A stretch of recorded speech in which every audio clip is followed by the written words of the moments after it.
Good morning, everybody. We're still getting some computer technical issues fixed here, so give us a couple more minutes, please. And can I just get an okay from someone? Can you hear me all right? Yes, I can. Thank you. Yeah. Thank you.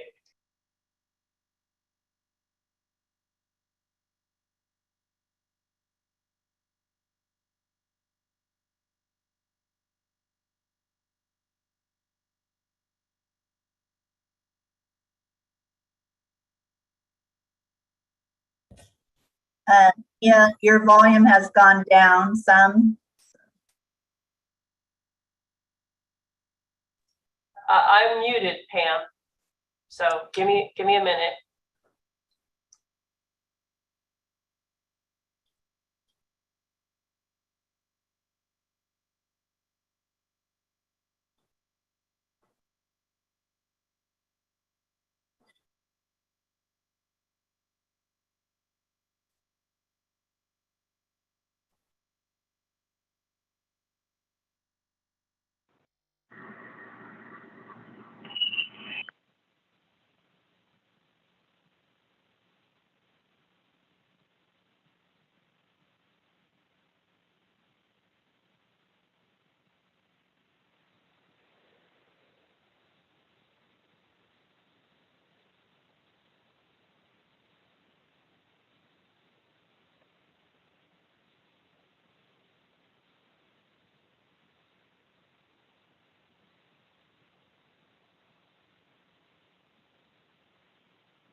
All right, good morning, everybody.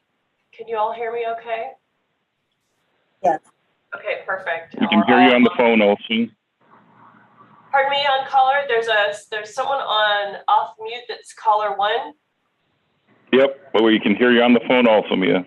Okay, perfect, thank you.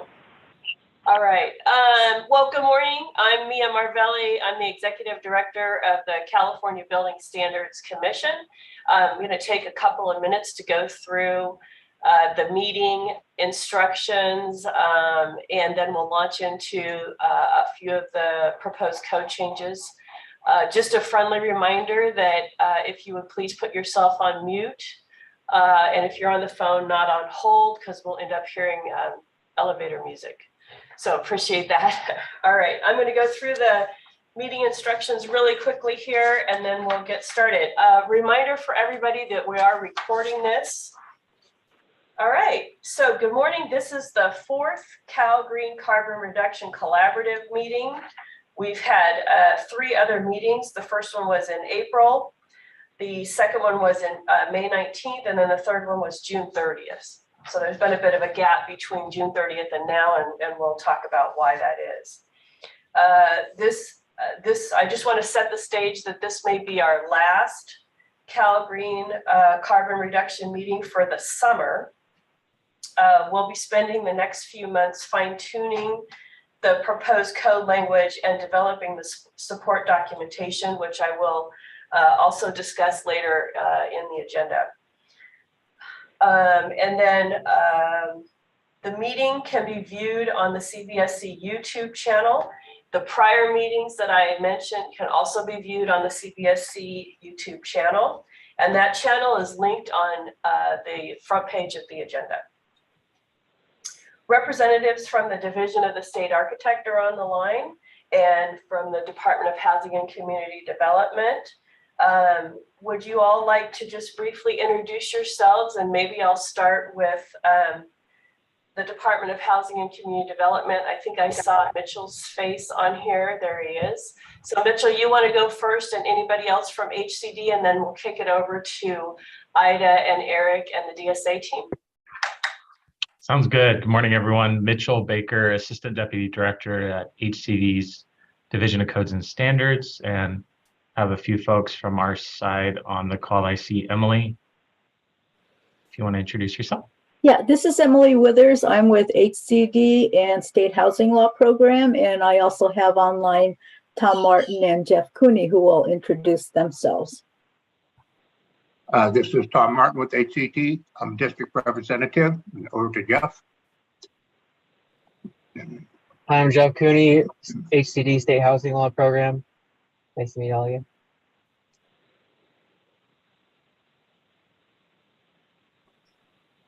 Ida Claire, State Architect, Division of the State Architect.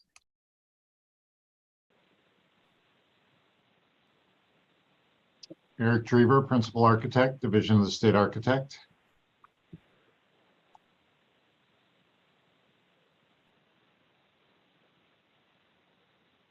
Mia, you're on mute.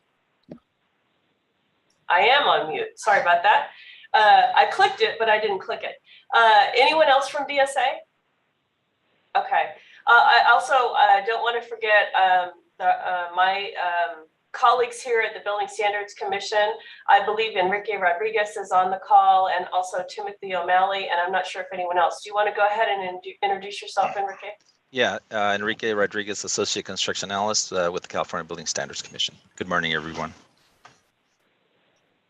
Morning, everyone. My name's Timothy O'Malley. I'm with California Building Standards Commission.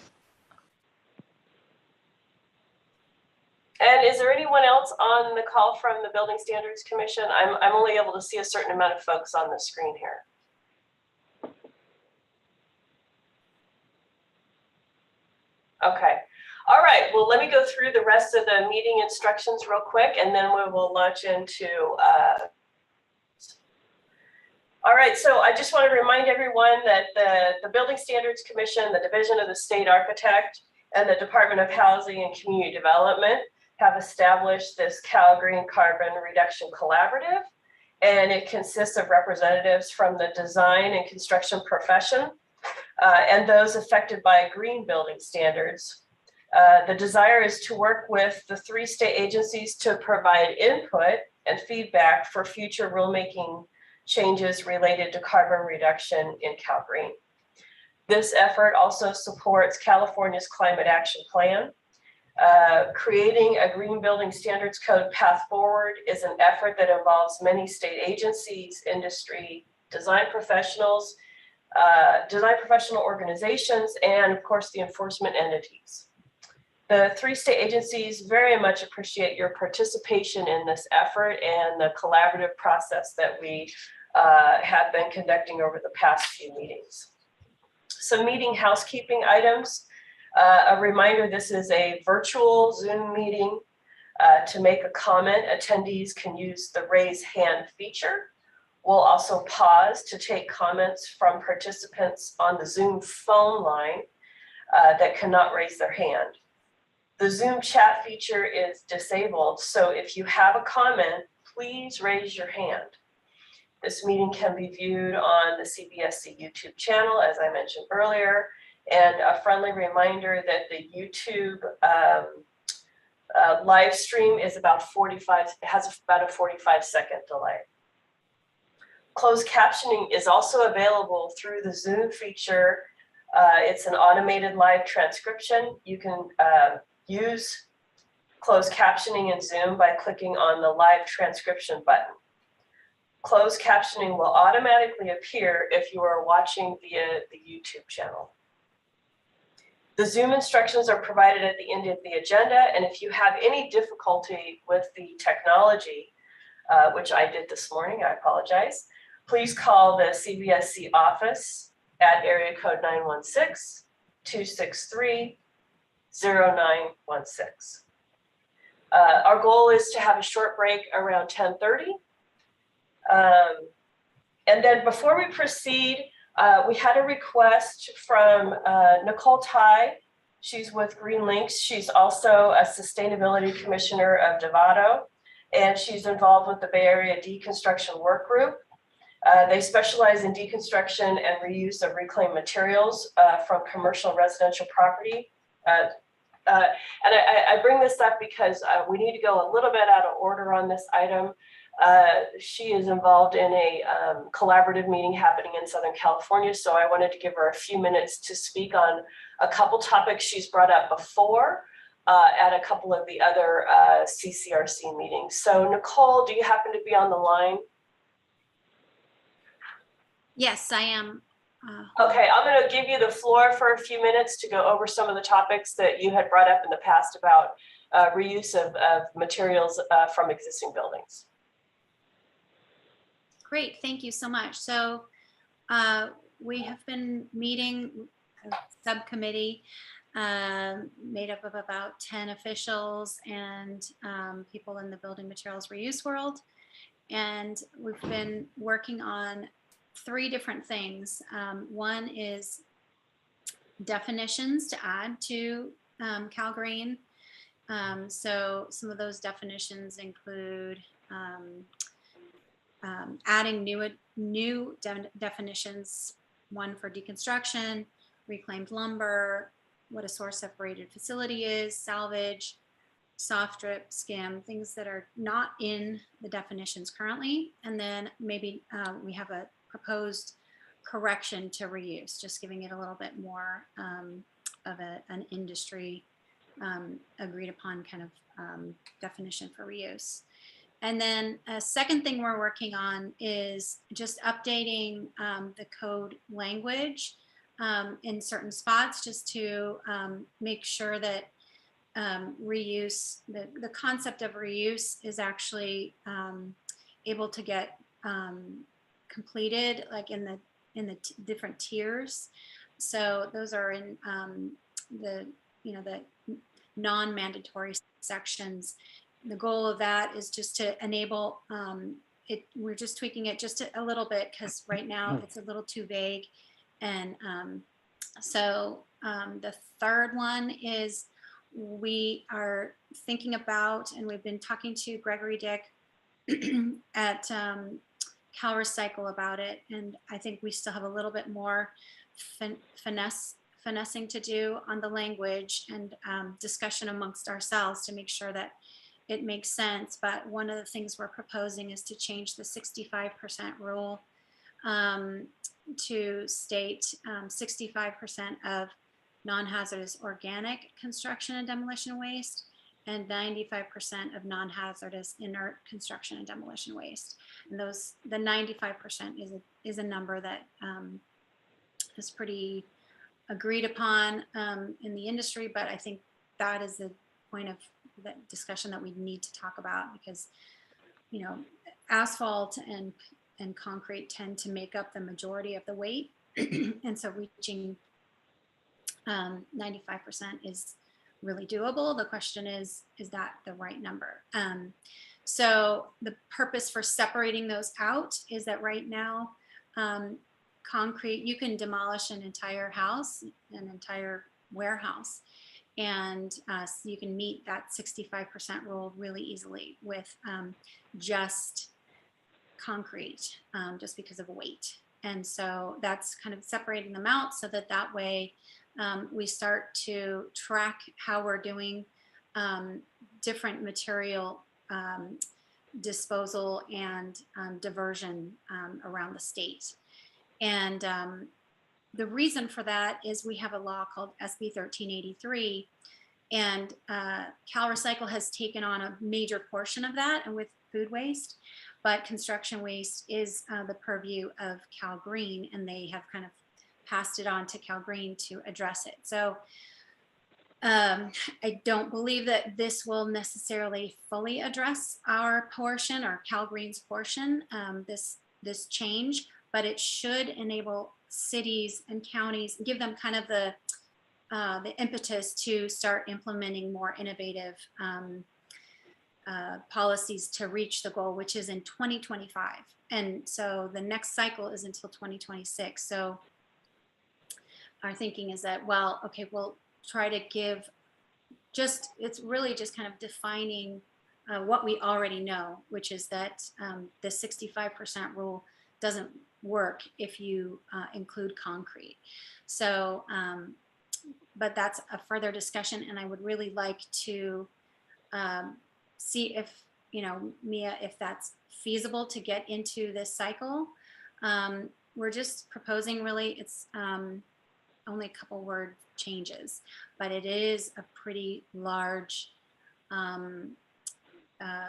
ask, and it's really an ask in terms of how things are done on the job site, as well as how things are done in at the transfer stations and at other facilities. So just wanted to let you know that's what we're working on.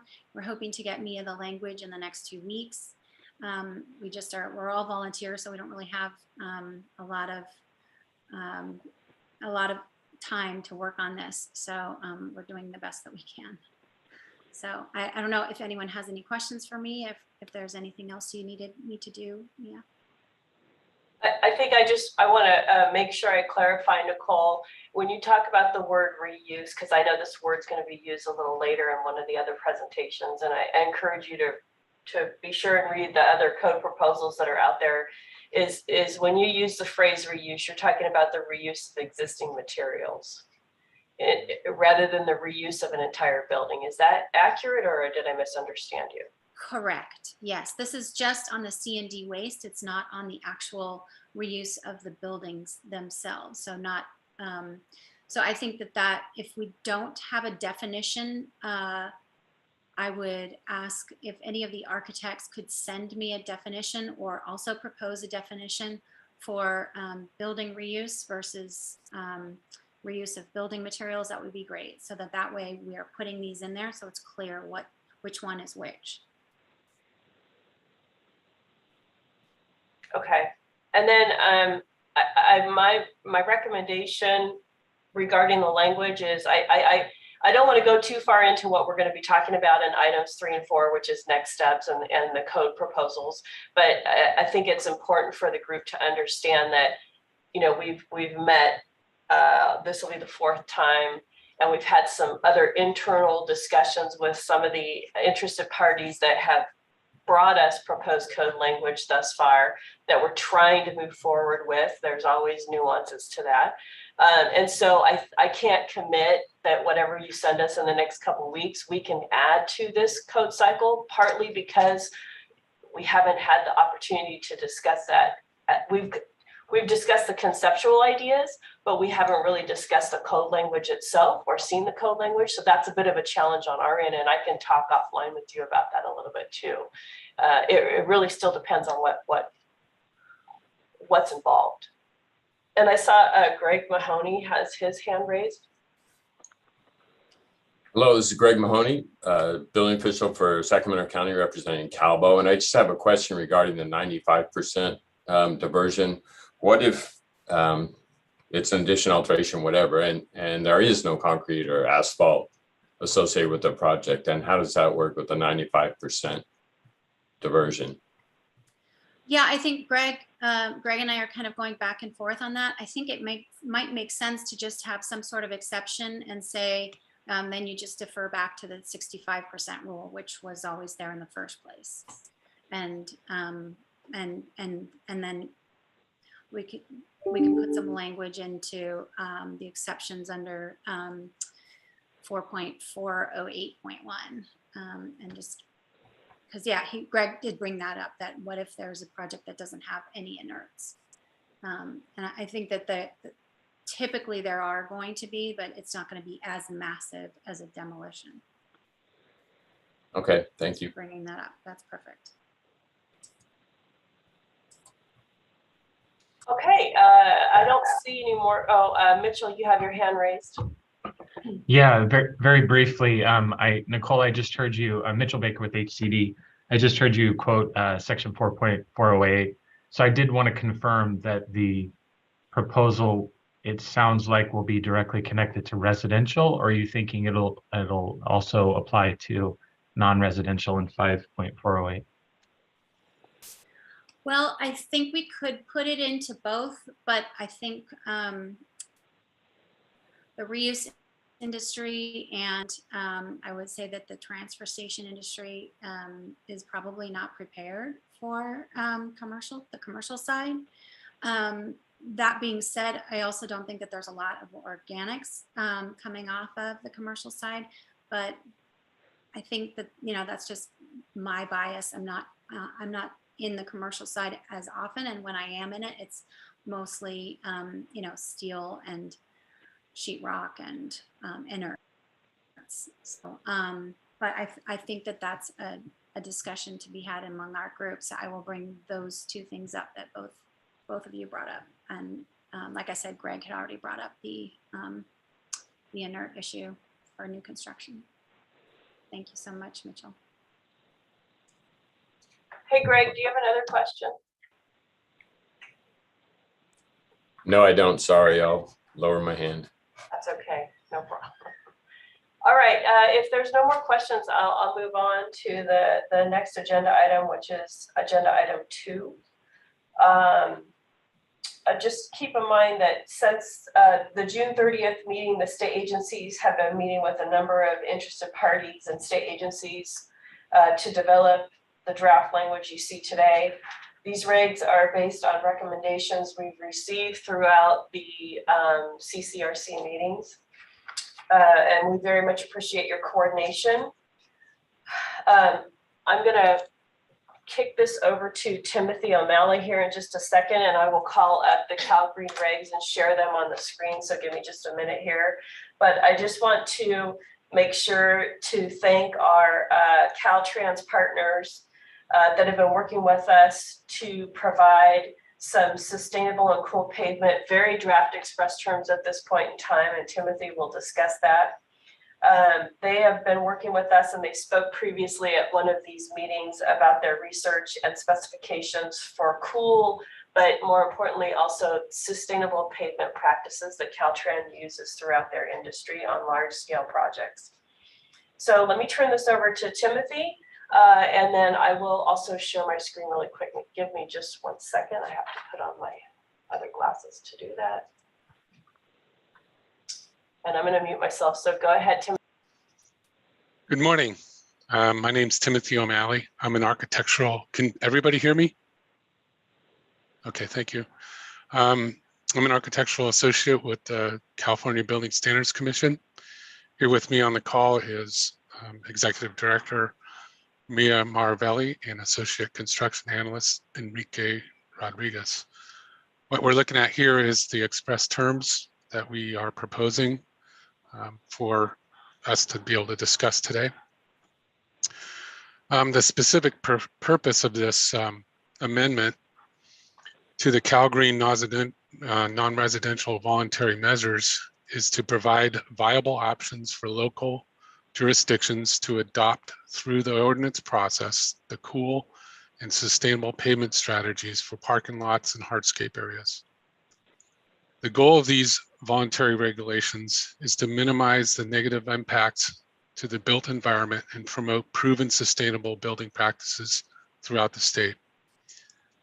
Use of the cool and sustainable pavement methods and materials in on-site development practices could help mitigate heat island effect generated by parking lots and hardscapes and decrease greenhouse gas emissions throughout the installation process. BSC is considering these pavement strategies for the 2022 intervening code adoption cycle activities. If approved, they would be a supplement to the 2022 edition of the CalGreen and become effective in July 1, 2024. Caltrans has robust paving construction standards that generally apply to large roadway engineering projects that may be modified and scalable for non-residential parking lot hardscape applications. BSC has been working with Caltrans to establish a preliminary basis for the proposed CalGreen code changes. BSC is also reaching out to various industry experts and stakeholders to establish uniformity and consistency within the scope of the on-site applicability of the products and the materials used. In addition to BSC's research efforts, BSC is also soliciting input from the work group today to consider further development of the terminology in the code language. As we go through the draft express terms on the screen, BSC is looking for resource suggestions and information for various on-site applications. I'd like to introduce the draft initial express terms on the agenda at 2A. It's a voluntary measure under section A5106 for site development. The hardscape alternatives for item number 1 in section A5106 11.1, BSC is proposing an editorial correction to the reflectance value from 30 to 0.30. There was a misprint in the code, and we're simply changing the value to be more accurate. In item number 2, BSC is proposing to repeal the word pervious, as this term is synonymous with permeable and many times appears to be duplicative. So we're looking for anyone that might have some comments or questions regarding the repeal of this particular word at this time.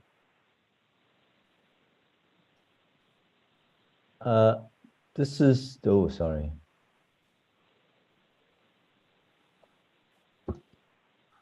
Go ahead. Oh, hi. This is Tian with the National Ready Mix Concrete Association. I believe pervious and permeable, granted, they kind of talk about the same thing, but the different industries have been using them differently for their products. For instance, concrete uses pervious concrete, and asphalt uses permeable asphalt. And it's basically the way we talk about measurement of whether either it's the flow of rainwater through the material or the air air pockets in the material. So I think it differs between our two industries, and I can follow up with that if you like. Thank you, team. That's fantastic. I appreciate that comment. And I apologize to the folks on the phone or on Zoom. I can't see whose hands are raised, but Barbara will help me with that. Timothy, did you want to move on? Because that's helpful input, and we appreciate follow-up on that. Yeah, thank you for that. Mia, Enrique here. I see Bob Raymer has his hand up. I don't know if he wanted to comment specifically to item 2. No, I'm looking at commenting on the next session, all the new language. Thank you. Thanks, Enrique. Thanks, Bob. Anybody else before we move on to the new proposed code change for cool sustainable pavements? Okay, all right, Timothy, I'll scroll down a little bit. Yeah. So that everyone can see the proposed draft language. Very good. Thanks, Mia. So for this particular section on the proposed code change, BSC is proposing to add new section A5106 1.1 or 11.1.1 pertaining to cool pavement and sustainable pavements. The proposed code change describes conditions that generally apply to pavement strategies to be utilized in different hardscape areas. BSC is proposing 4 basic methods of compliance for this code change.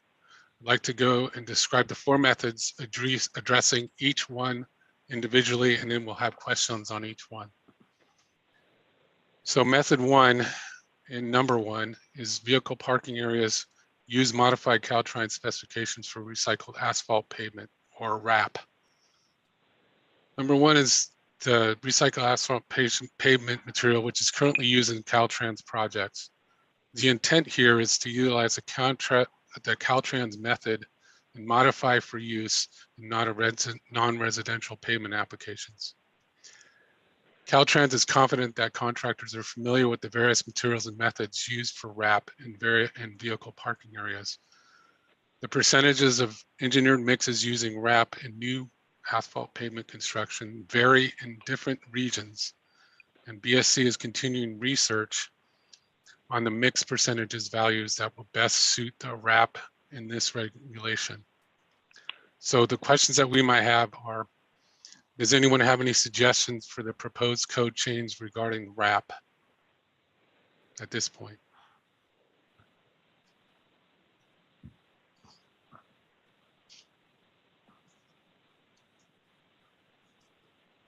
Bob, I think you have your hand raised.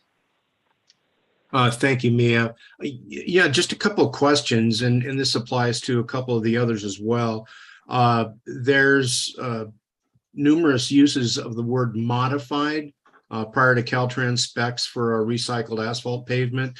If you go to the Caltrans website, are you going to easily find something that's called modified Caltrans specs? You know, I'm not trying to get too specific here, but is this something that, you know, why is it called modified as opposed to, can't they just have a specific name for the non-res stuff? This is a working title. Okay. Okay. Yeah, because we came up, these are preliminary. And so we're trying to narrow down the different either names or terminology used for this. Caltrans gave us their suggestions. And we're just trying to make it as broad for the industry as possible. But by July of 2024, you'll have all that fixed up, correct? That's the idea, yes. Okay. And lastly, for, you know, to kind of put all these questions into one, my last questions for all of this is, when you're referring to walkways, plazas, courtyard areas, et cetera, do you mean those which aren't provided with permanent coverings, overhead coverings? I think if we look at the previous section, covered walkways and all that, there's an extensive portion within the mandatory requirements regarding covered walkways. So this is going to be a voluntary measure that would work with that particular type of regulation on top of any of the covered walkways and such. All right. Yeah, I'm good. Thank you. Thank you. And can I just elaborate a little bit too? I want to make sure we clarify is, yeah, I agree, Bob, that the use of the term modified Caltrans specification is kind of open-ended at this point.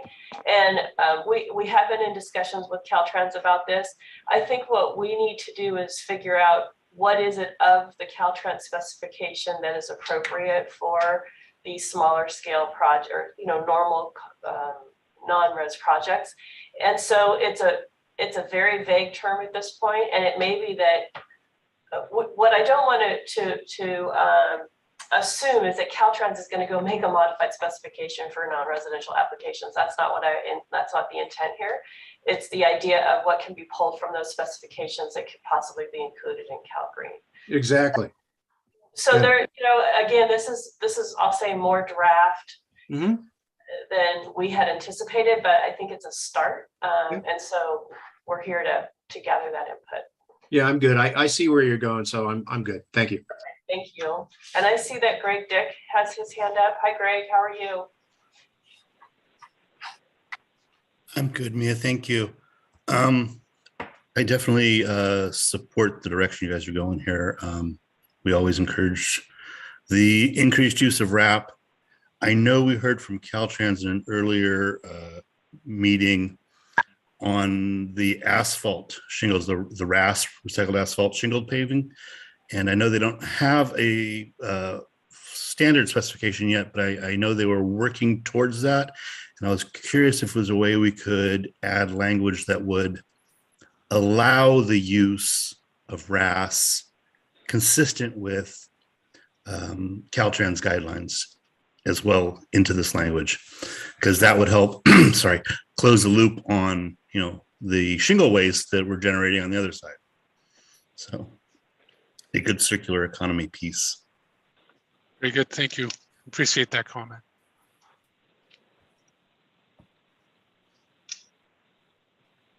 Okay. Is that it on those on question number one? I see Charlie Ray has his hand up. Oh, okay. Thank you. Charlie. Yeah, I'm a little slow on my unmute. I apologize. Yeah, I certainly agree with Bob that, yeah, that term modified is a little vague. But one thing I would say is, Caltrans specs say you can use up to 25% wrap. So you can use less, and it's usually just, kind of up to the contractor, what's available, what makes sense, what meets the testing standards. So it's not something that has a bunch of different regional numbers or anything. It's just, it's up to 25. And then you can, do what's best within your availability of materials. So. Very good. Thank you. Any other responses or comments on question one? I don't see any more questions, but I have a question for the group as well. Just throwing it out there is, so far we've got a little bit of feedback that helps us. I'm just curious if anyone can recommend some contractors that we could go out and work with that are familiar with these practices. And I don't know if Cal Recycle, you have any folks, or I see Wes that raised some hands here too. I see Wes has his hand up and Charlie as well. So go ahead, Wes. Oh, I was a little late I had a comment, but maybe could help you with some contractors. I was just going to follow up on Charlie's last comment and Wes Sullivan's USGBC. I wonder if it's possible to have some minimum amount of recycled content, like 5 or 10% minimum. And I know that's a lengthy question, probably gets into the Caltrans specs, but that would be a best practice to have some level of minimum recycled content. Yes, that's what we're looking into at this point. Thank you. Thanks, Wes. Charlie? As far as Wes's question, yeah, what can I say? The specs aren't written that way right now. I think that's just generally because they want to give some flexibility if the material is available or not, or if it's cost effective. But I'm sure 5 or 10% probably is not a huge threshold.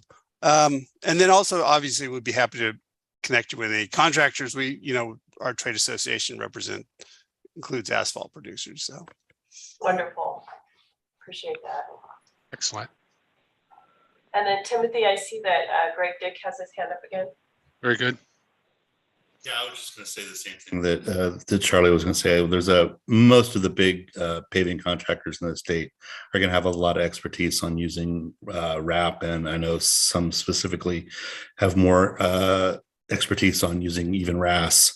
So feel free to reach out, and I can give you a couple contacts as well. Excellent. I don't know if you want to check with people on the phone. Oh yeah, thanks for bringing that up. Barbara reminded me that we want to double check with people on the phone to see if they have any comments, because they cannot raise their hand. Is there anybody else that would like to chime in at this point?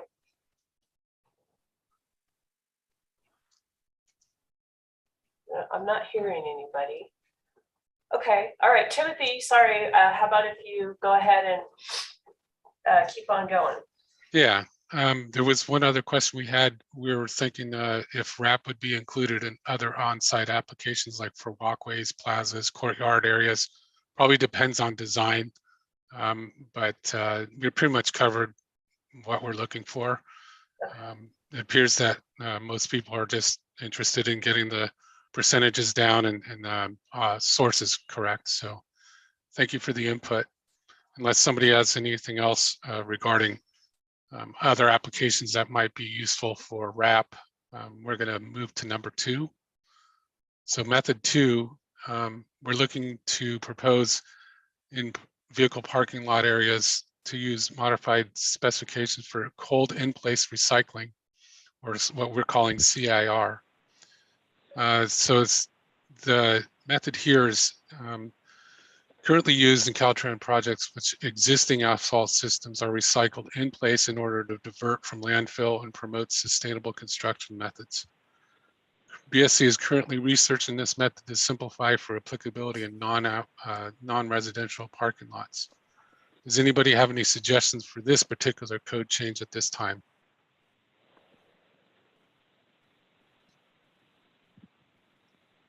And I think the same comment applies about the modified Caltrans specification, the same idea there. Correct. And then I think another idea, Timothy, is we were going to ask, should a minimum parking lot area be a trigger? Right. Yeah, so I don't know if anybody has thoughts on that. And this might be something that we follow up with the contractors that we get from Caltrans and from the concrete industry. They may be able to suggest those modifications as well. Yeah, thank you, Mia. So I'm wondering, in the interest of time, Timothy, since item 3 and 4 are similar, if we want to just open it up to the group for any questions or comments on 3 and 4. And did you have any specific questions on 3 and 4, Timothy? I would think in method 4, the hardscape walkway areas and courtyards, the permeable pavements, we'll go back to that. Mostly what we're trying to develop in this particular part of the specification, or pardon me, the method, is to figure out if these percentages in parking lots would be also available for as far as the area. In HCD uses area percentages that are for permeable pavements in parking lots for multifamily housing. The values are broken into tiers. So in the different tiers have 20% and 30%. And so we're just looking at what would be a good percentage. So that's something that we can consider moving forward at some point. So if there's anybody that might have some input on what percentage of the total parking area or walking or patio surfaces that might be permeable, we're looking for input on that as well.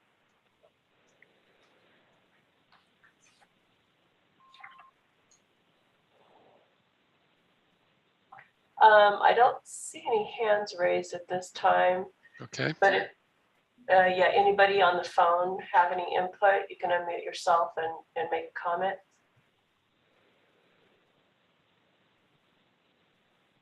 Kind of quiet. Okay, very good. Very good. All right, Thank you. so I'm going to close out this item, Timothy, if you're okay with that. Yeah, thank you, everybody. We appreciate the input, and we look forward to developing this specification and the regulation. Thank you again.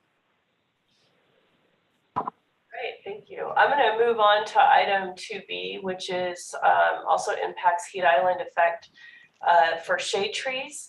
So currently, the Building Standards Commission does not have an item that addresses shade trees. Part of the reason, as you all know, is local jurisdictions often have their own ordinance or municipal code or zoning that requires shade trees in landscaped areas and or parking lots. And so the Cal Green Code has stayed silent on that. However, the Division of the State Architect a couple of cycles ago included a mandatory shade tree provision for schools. And then the division of the Department of Housing and Community Development has actually had shade tree regulations in their voluntary regs for quite some time.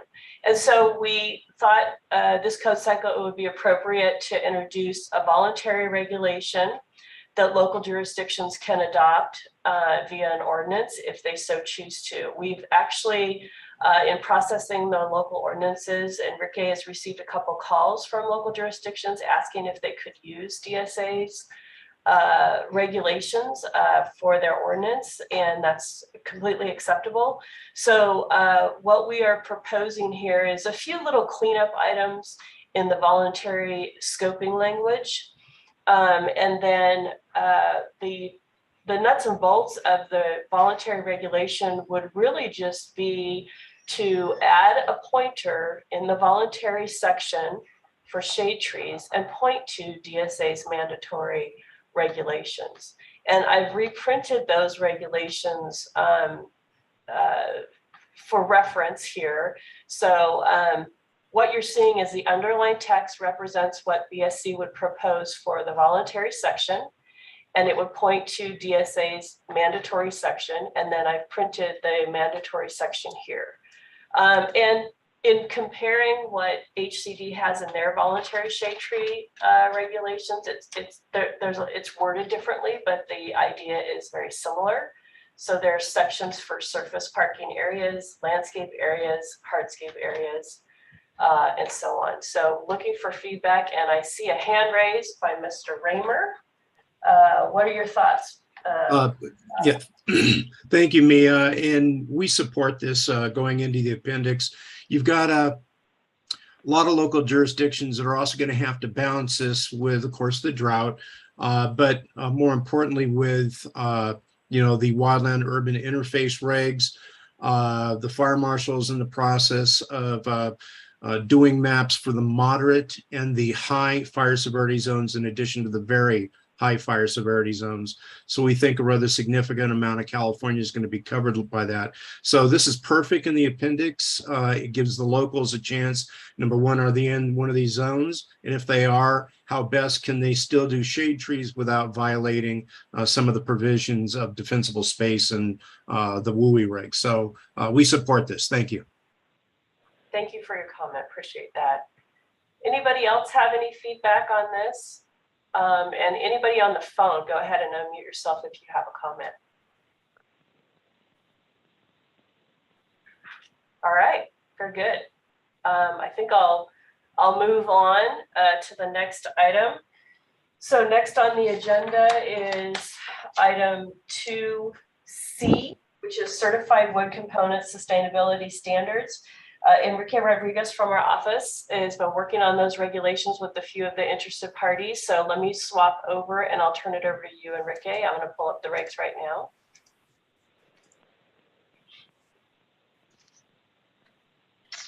And Enrique, do you want me to go through the regional materials area or just scroll down to the regulations? No, you can just scroll down. Thank you. Yeah. Thank you, Mia, for the introduction. Good morning, everyone. My name is Enrique M. Rodriguez, Associate Construction Analyst with California Building Standards Commission. I'll be presenting agenda item 2C as it pertains to certified wood components sustainability.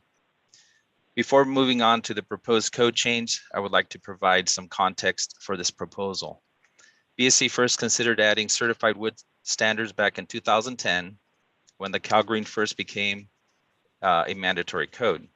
A lot of progress has been made since then for these wood sustainable management practices and products. Just recently, BSC was approached by several members of the ASTM committee with a request to include the ASTM D7612 into CalGreen as a standard for responsible and certified wood sourcing, which ensures that forests have been sustainably managed and that the wood fibers come from traceable sources. BSC worked with several committee members on the proposal. In addition, BSC staff reached out to Sustainable Forest Initiative, SFI, Forest Stewardship Council, FSC, and the American Wood Council to obtain information on their certification programs and to garner input on the proposed language to further refine the proposal. The benefit derived from the proposal includes the protection of water quality, protect threatened and endangered species, conserve old growth forests, and recognize and respect Indigenous peoples' rights. The standards promote sustainable forest management in North America and responsible procurement of forest products. Certified lumber provides assurance that this wood product has been harvested from a sustainably managed forest.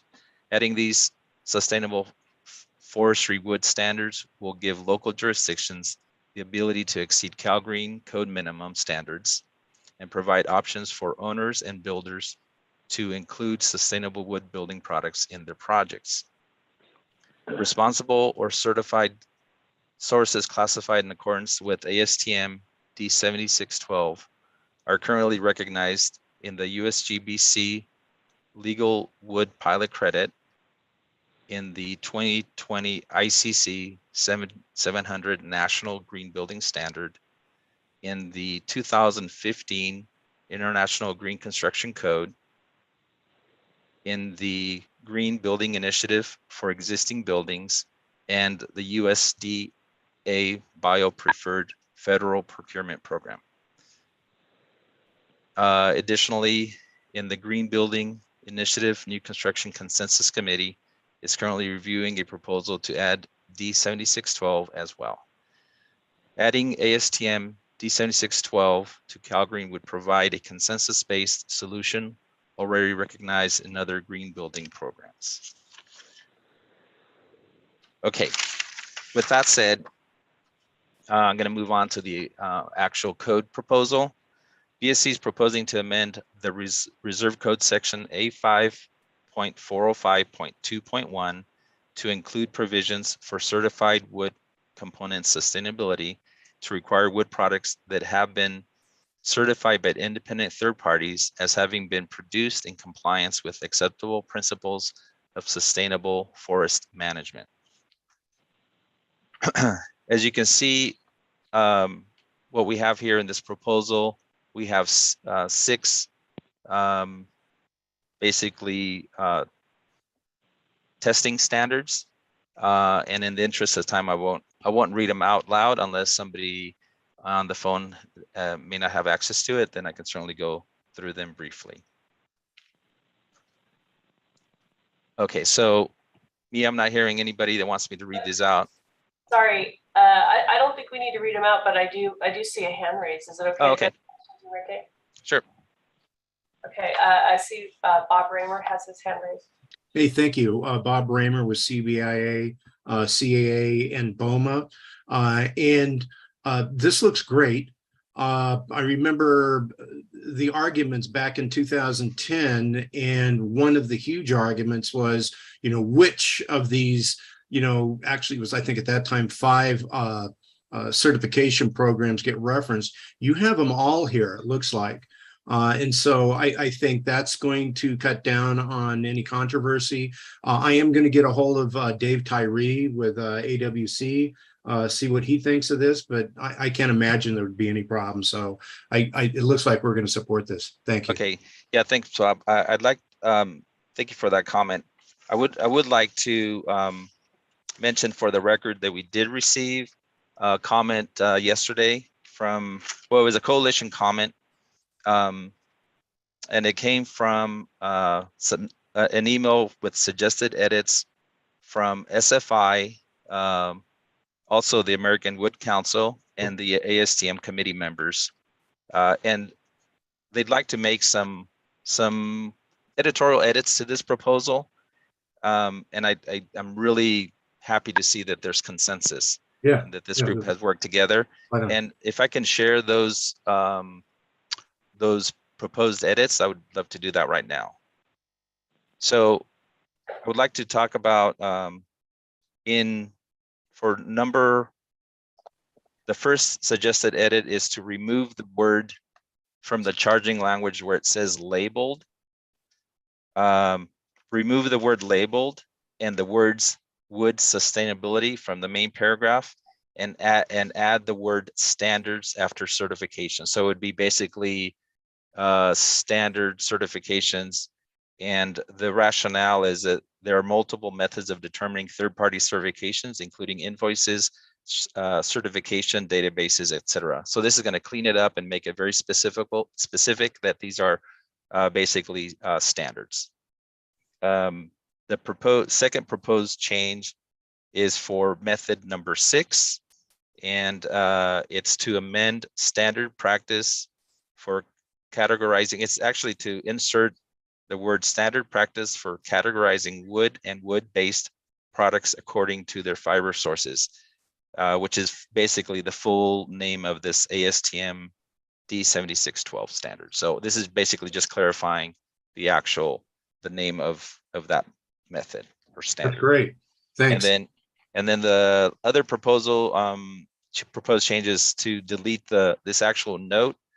They're proposing to delete this note as it's more for the verifiers and not for the local jurisdiction. So the proposal is to remove this unnecessary note, which again is going to help tighten up this proposal. Sounds good. Thanks. And then additionally, editorial corrections were made to the benefits derived. So basically, when you look at our item, we had some benefits derived rationale. This is just editorial corrections to that. Yeah, and so then anyway, those are the proposed amendments by this group. I love that they've come together and have come to a consensus. It's been a long time, and I'm happy to see that. Okay, Enrique, we had a couple more comments. Wes Sullins had his hand up, and I thought I saw someone else with their hand up, but we'll go to Wes first. Okay. Great, thanks. Yeah, Wes Sullins, U.S. Green Building Council. Generally supportive of this. I do have some concerns about the ASTM standard. We do have it as a pilot kind of alternative compliance path and lead, and it's a bit confusing of a standard for folks to read. It introduces some new terminology like responsible sourcing and certified and sustainable, which are different than some of how the way the programs define it. And so I'm not sure. That's also behind a paywall.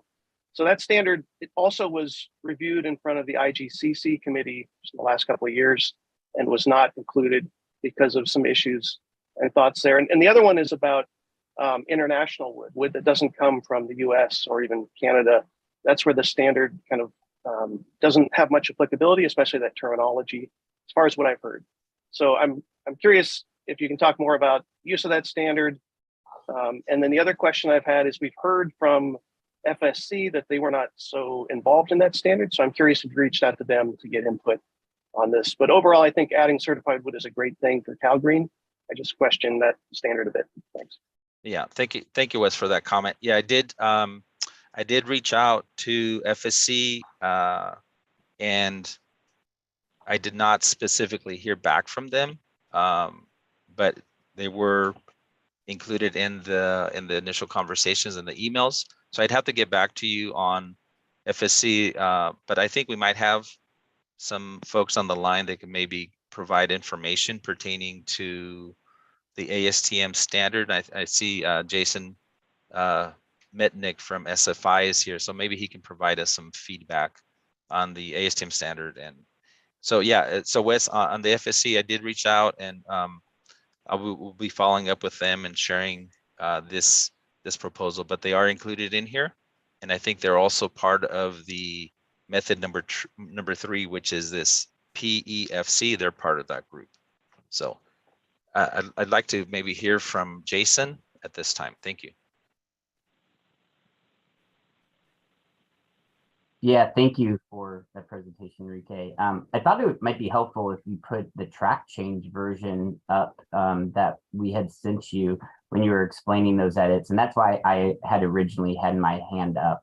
Okay. To show the track change version. I can't speak to ASTM. I don't represent ASTM D7612 standard, but I can tell you that ASTM is a very open process in how they develop their various standards. I was part of that original group that looked at the development of that standard back in, I think it was 2016 timeframe, but I don't know who else was part of the development of that standard, but they are a very open process as far as their standard development goes. And that was my only comment was specific to just the track change version when you were explaining the coalition of feedback on this proposal. Yeah, thank you, Jason, for the comment. So the reason I described them is because there's some folks that it was this comment came in yesterday, and we normally have to post them so folks have the ability to review them, because we have folks on the line that may not have access to viewing this this presentation. So normally we do not show, new introduced comments, but we're able to describe them. So then folks on the phone lines are able to follow along. The folks that have seen this proposal prior to any edits or track changes. But Got yeah, it. but you can Thank you for certainly, that clarification. I appreciate it. Thanks. Yeah, but hopefully I captured what your comments and suggestions are, and those are great suggestions, and we'll be looking at those and considering those to update this proposal moving forward. Thank you. Yes, they were fully captured. Thank you. Thank you.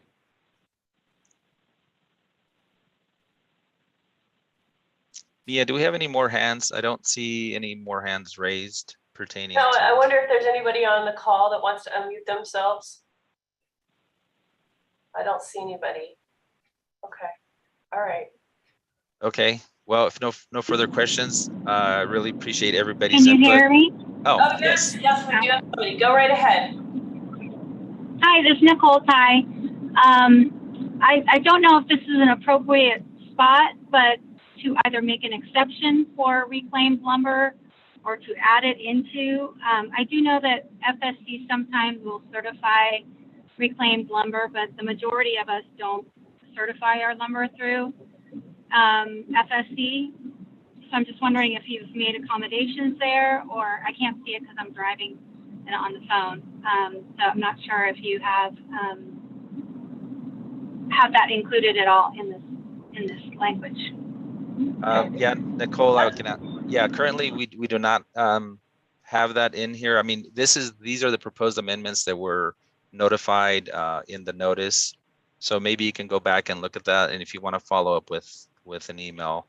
But the idea here was to basically list the certification options, and from our perspective, it's great to even have any of these folks to use any of these 6 methods. And there may be another testing standard out there that we haven't heard from, and certainly we could consider adding that to the list. So this is an inclusive list, and not trying to leave anybody out. So, but yeah.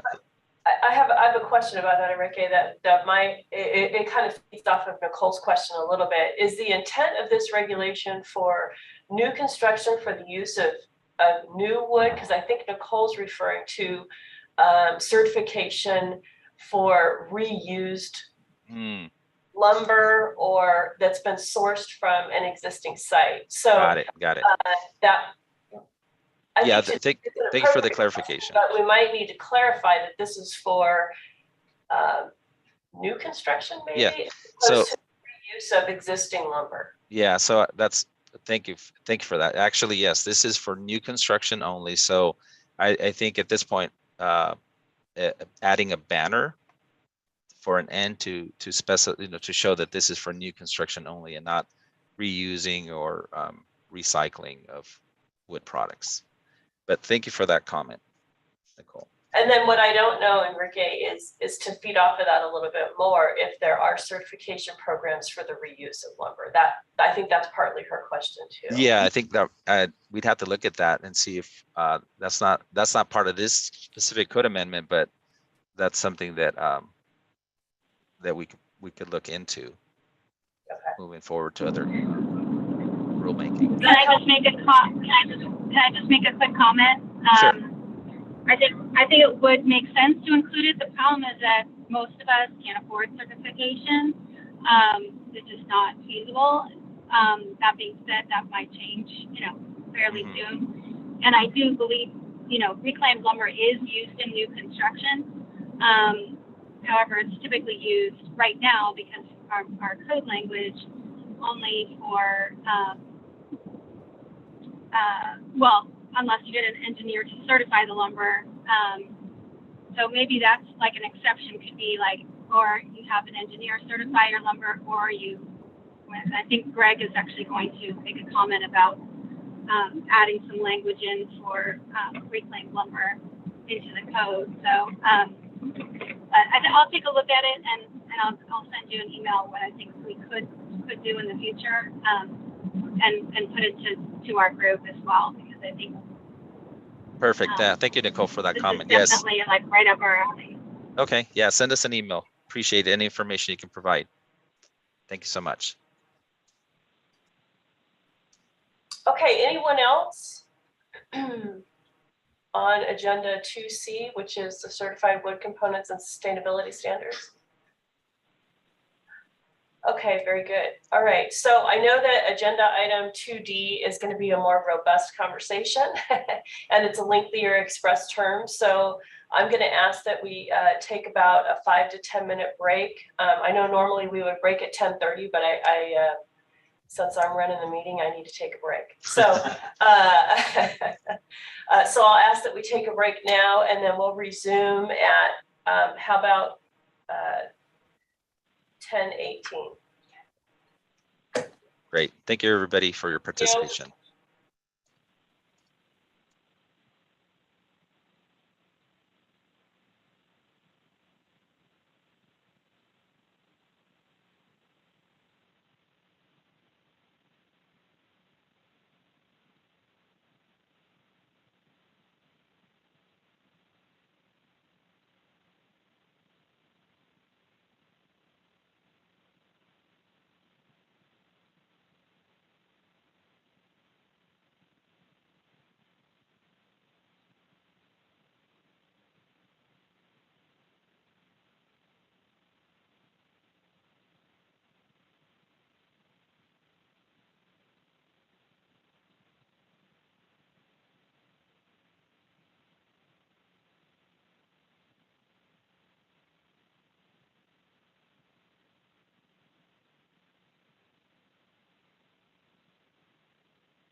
Hello and welcome back.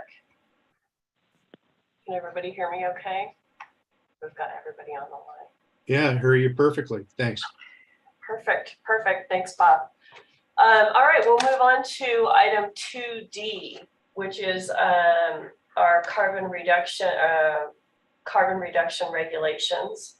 I'd like to do a little bit of background. I'll also give space for DSA to chime in and HCD to chime in before I go into the regulations, but I'd like to give a little history and background on the rationale and reason for this proposed code change this cycle.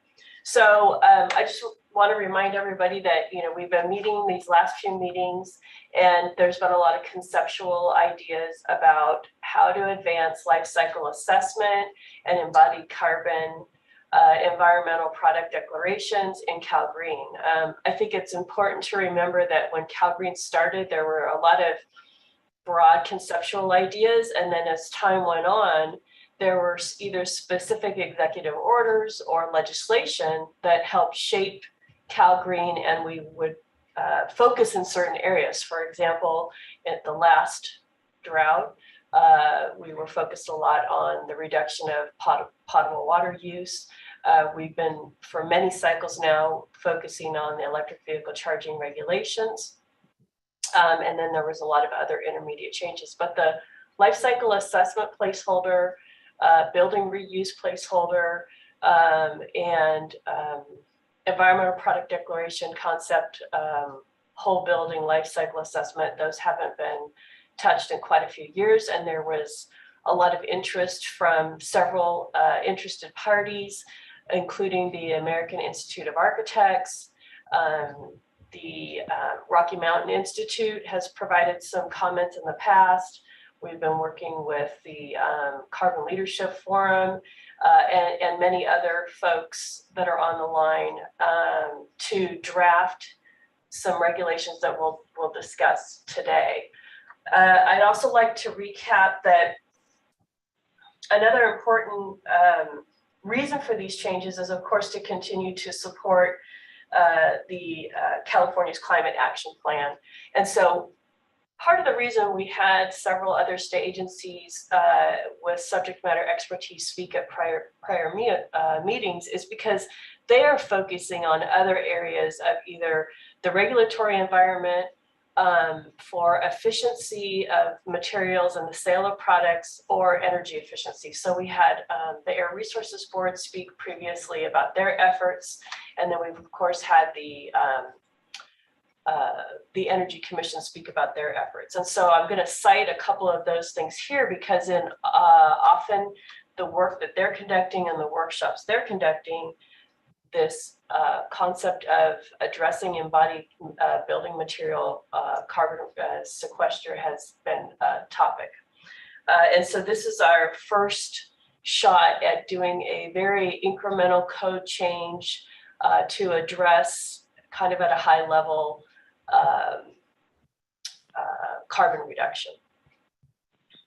So some of those other legislative items are AB 32, of course, which is the California Global Solutions Act, excuse me. And the Air Resources Board has been focusing a lot and providing scoping plan to achieve carbon neutrality. I'm not going to go into all the details of the legislation, but I think it's important to note that their most recent scoping plan identified areas of acknowledges that decarbonization in buildings to use less operational energy, which is handled by the Energy Code, and address building materials and methods of construction for life cycle assessments are becoming more important to reduce the overall greenhouse gas emissions effect. And then, of course, the Energy Commission's Integrated Energy Policy Report that they update every 2 years. Their most recent workshop have also discussed this item, and the place in the code currently is the CalGreen Code for the construction of buildings. And I say buildings in general, for non-residential and residential buildings and schools, CalGreen can address all of that. So I kind of want to give that broad scope before I go into the regulations. And I have a PowerPoint to go through the concepts of the regulations first, and then I'll be sharing the regulations. But I want to offer to the Department of Housing and Community Development and also to the Division of the State Architect any overarching ideas that I might have left out of that overview.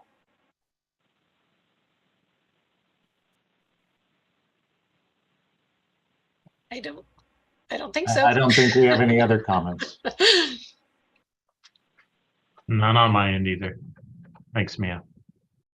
Okay, thank you. All right, I just want to make sure I don't want to speak on behalf of all of us. That's the point here. All right, well, let me pop open. I'm going to share my screen really quickly and just go over the concept. And just a reminder, when I share my screen, I'm not able to always see the hands raised. So I'm open to the state agencies interjecting here at any time to assist me with this broad overview. So I got to.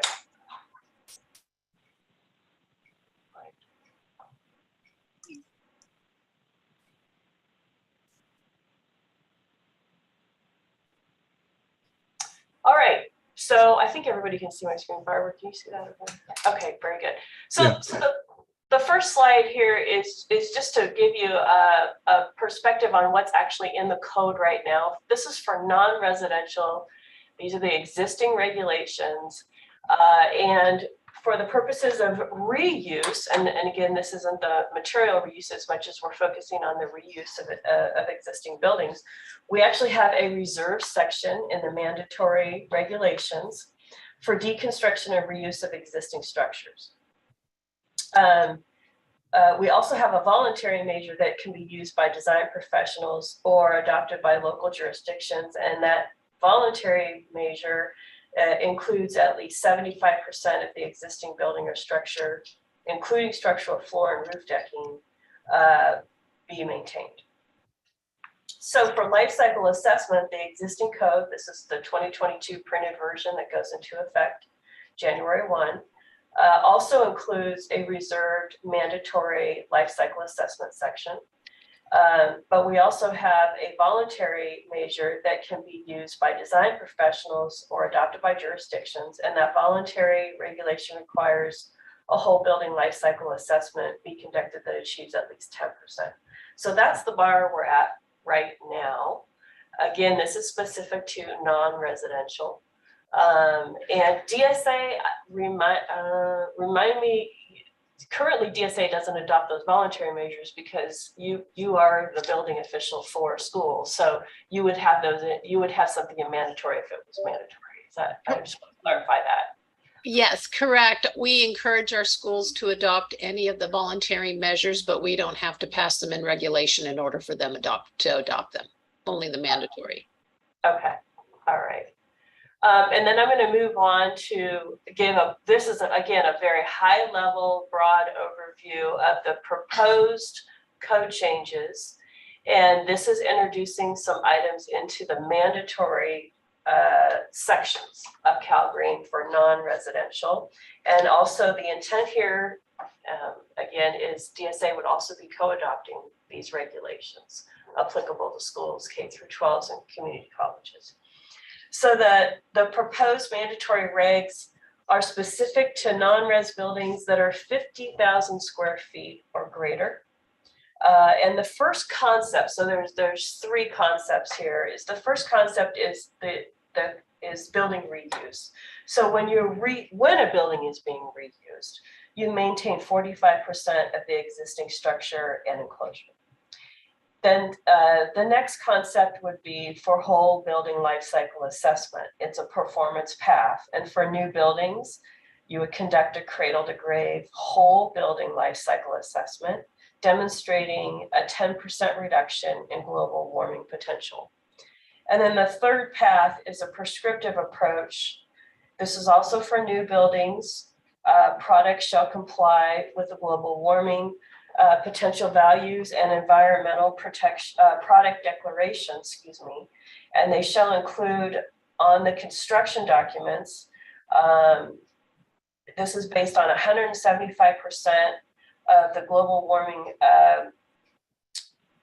product values by the Clean California Act. And of course, 130% of that would be for ready-mix concrete GWP values, because currently BioClean does not include concrete values. So we'll get into those specifics in just a few minutes. So that's for the mandatory measures. And then for the voluntary measures, and I won't read each one of these, but you can see here that there's a tiered approach that achieves higher percentages of those mandatory measures. And I want to open this up again to DSA or HCD. Do you want to elaborate on this anymore? I just want, thank you, Mia. I just want to make clear that existing facilities can pursue one of the three options. They're not required to pursue building reuse. New buildings, of course, because there is no building reuse, would be able to do the performance path or the prescriptive path. So there are options here to pursue one or the other in order to reduce carbon. Got it. And do we want to open it up to anybody who has a question on this high level overview before we proceed? I don't know if I see any hands. I see Bob and Webley. Does anyone? Yes. Okay, go ahead, Bob. Thank you, Bob Raymer, CBI in Boma.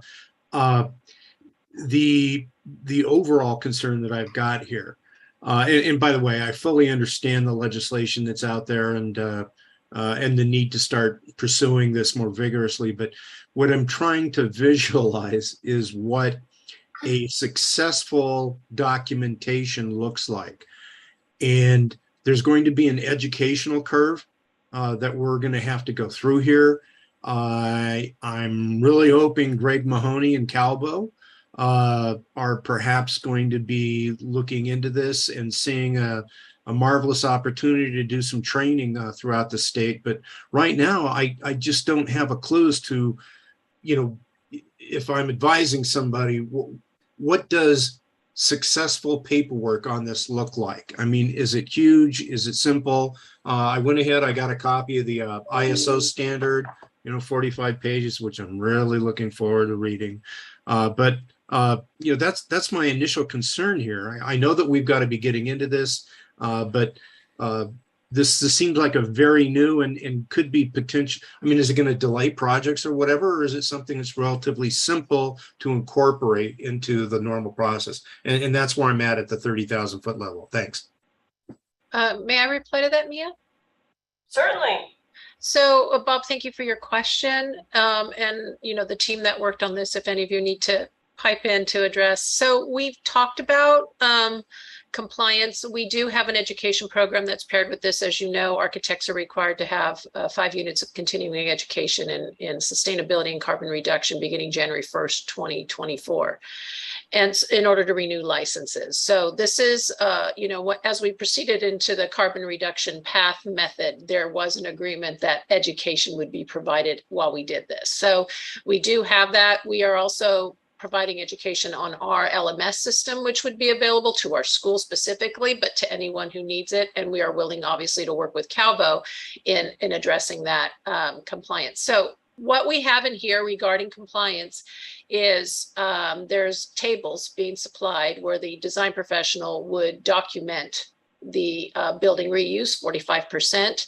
And so it would just be checked that the calculations are documented and a glance in the building that it meets it. We're trying to make it as simple as possible and really encouraging this through a lot of this through the design. When it comes to whole building life cycle analysis, there's free software on the web where we can provide tutorials, but they also do as well to document a 10% reduction. And so the software there is available. There's a report that's provided for that. We're asking for that report to be included in the document so that there is an indication that the assessment has been performed. And trying to highlight as quickly as possible for checking that 10% measure. It will give a report number. And then the prescriptive path, of course, is providing environmental product declarations in the drawings, at least for the design phase. We know that that has the potential to change during the course of construction. And so there's a provision that if there is change in the course of construction, it can be submitted to the jurisdictional entity, just so that they have that documentation to say we've changed it. Or we needed to change it for some reason. So we're really, this is a kind of dipping in the foot in the water and getting everyone acclimated to this. So we're really trying hard to make it as simple as possible, providing templates that the design professionals can document, providing a signed statement from the design professional that this was performed. And that would be the way the locals would check, would be to indicate a lot of that. Webley, did you want to comment? Or I'll go to, I said Webley. So Webley, go ahead if you wanted to comment further. Okay, I wanted to comment on what Mia said, just clarifying something real quickly. And I see it's noted here that it's 130% for ready mixed concrete GWP values. And that is for the increase for early high strength concrete. The concrete is set at the same 175% of the industry-wide average, which is about the 90th percentile. So that gets way too into details, but I just wanted to mention that now. And are the global warming potential values, are these something manufacturers have readily access to? I would assume they do, but is that a safe assumption? Yeah, I think we're probably going to have more discussion on that, but it's in the Environmental Product Declaration, the EPD. So not all concrete providers have EPDs at this point. Many of them do. California is the state with the most EPDs. And that's part of the reason why options are presented, because if there is a difficulty in maintaining and achieving the method, say through the prescriptive path at a local method, there's always the whole building path that can also be achieved. Do you want to call people, Mia, or do you want me to? No, I'm good. I'm Okay. just pausing. Yeah. That's okay. I just didn't know if. Yeah. I've got Greg Mahoney at the top of the list here. Thank you. Greg Mahoney, building official for Sacramento County representing Calbo. And I understand the need to address carbon reduction in the built environment. But I'm kind of in agreement with Bob that I have no idea what this looks like. This is so far outside of our wheelhouse. As plans examiners and code officials, I wouldn't even know how to begin to verify compliance with the reduction in global warming potential. And right now, we're almost at crisis state trying to find people who can do plan review, who can plan review the codes that we have in place right now. And we're having to pretty much train them from almost zero. All the experienced people are retiring and leaving. And then to add something like this on top of it, I really think that there's probably a more appropriate place for this review to live, maybe an environmental impact report, and maybe design review and entitlements is where this should be looked at. I really don't see how this is a building standard, and it concerns me as we move, as CalGreen has evolved into being this location for code requirements that are very difficult or impossible to enforce. And my fear is that it would just continue to degrade the integrity of the code by including requirements that are not going to be enforced for a number of reasons, not because we don't want to, but for a number of different reasons that some are out of our control, some are just extremely difficult to address. So at this point, I would say that the Calbo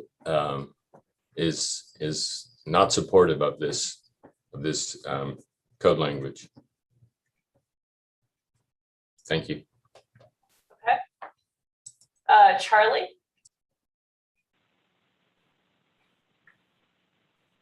Yeah, I just kind of give a roughly 30,000 foot level comments.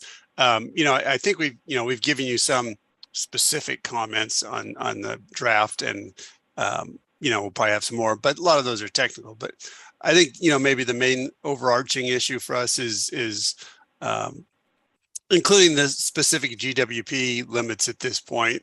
And again, it's not that maybe that's not appropriate at the right time, and and so on in maybe a beneficial way. But it's just, I think the concern is that you've got a bunch of materials in there that are part of Buy Clean California, and then you've added in concrete, which is not yet part of Buy Clean California.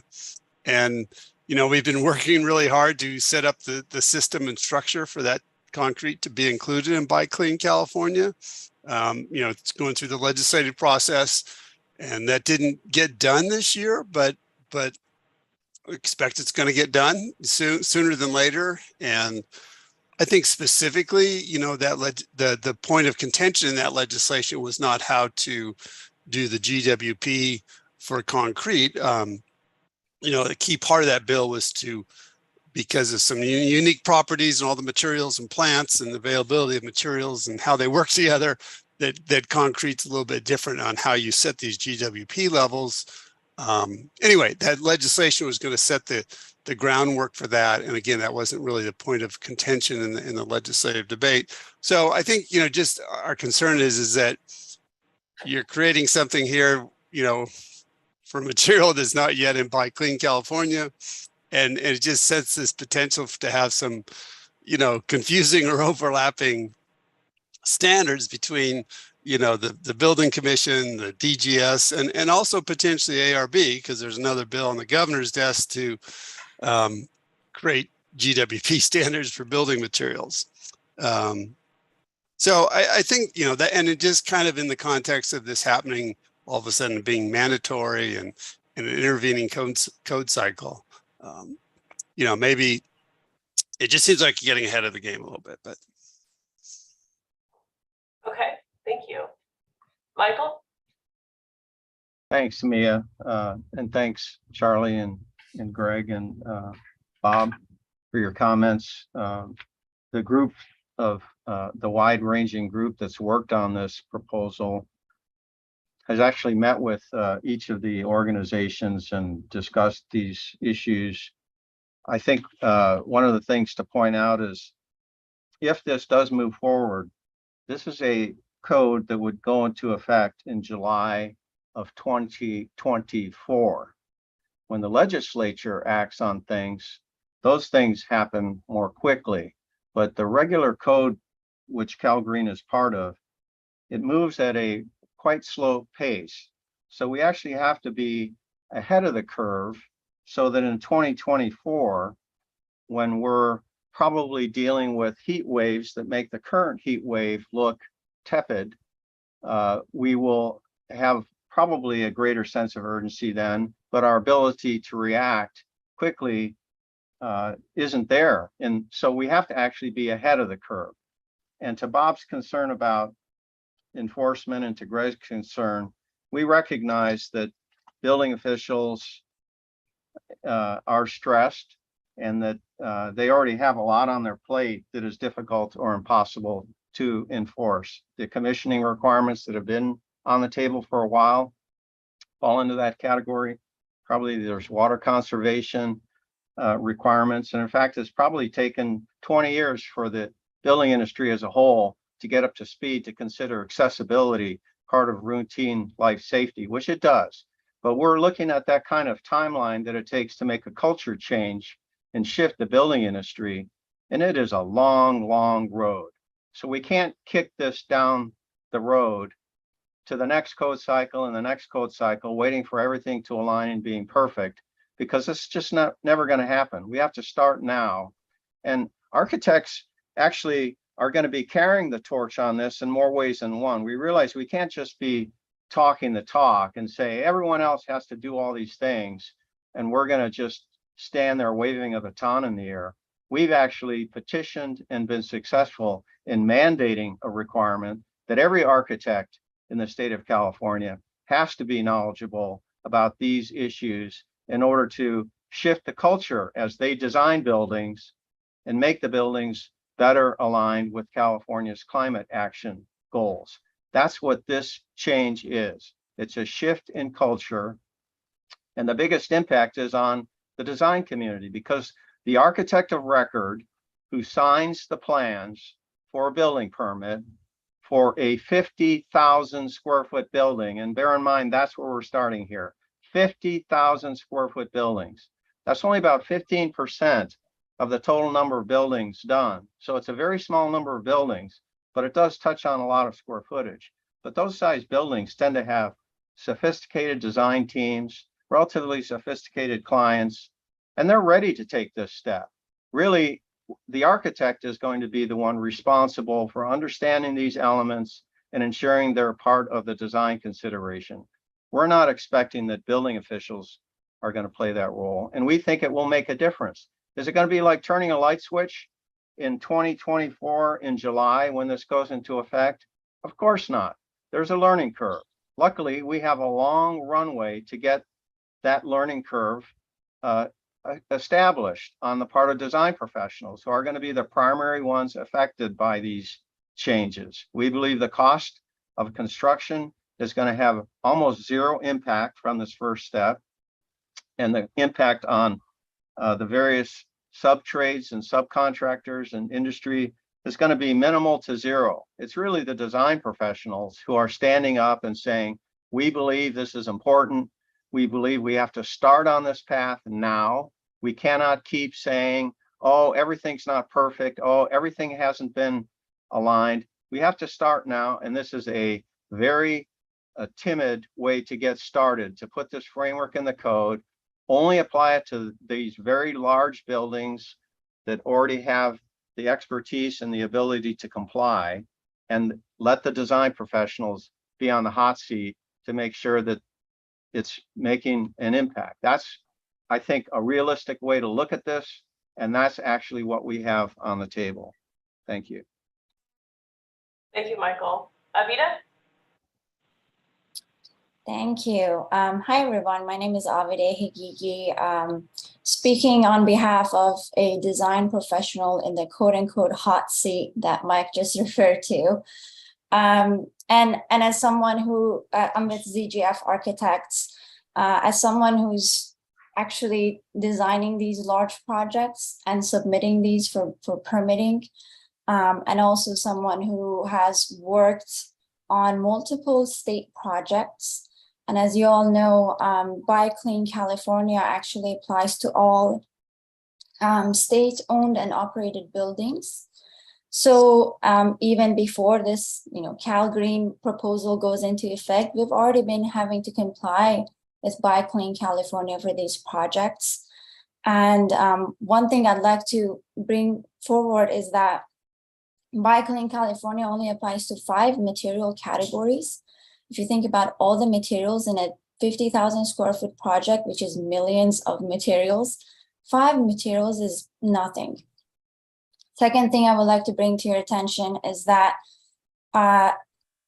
showing compliance documentation is fairly straightforward for these material categories, because we're just asking for industry-wide EPDs, which are easily available, readily available to any manufacturer, any designer, and any contractor can easily find these EPDs.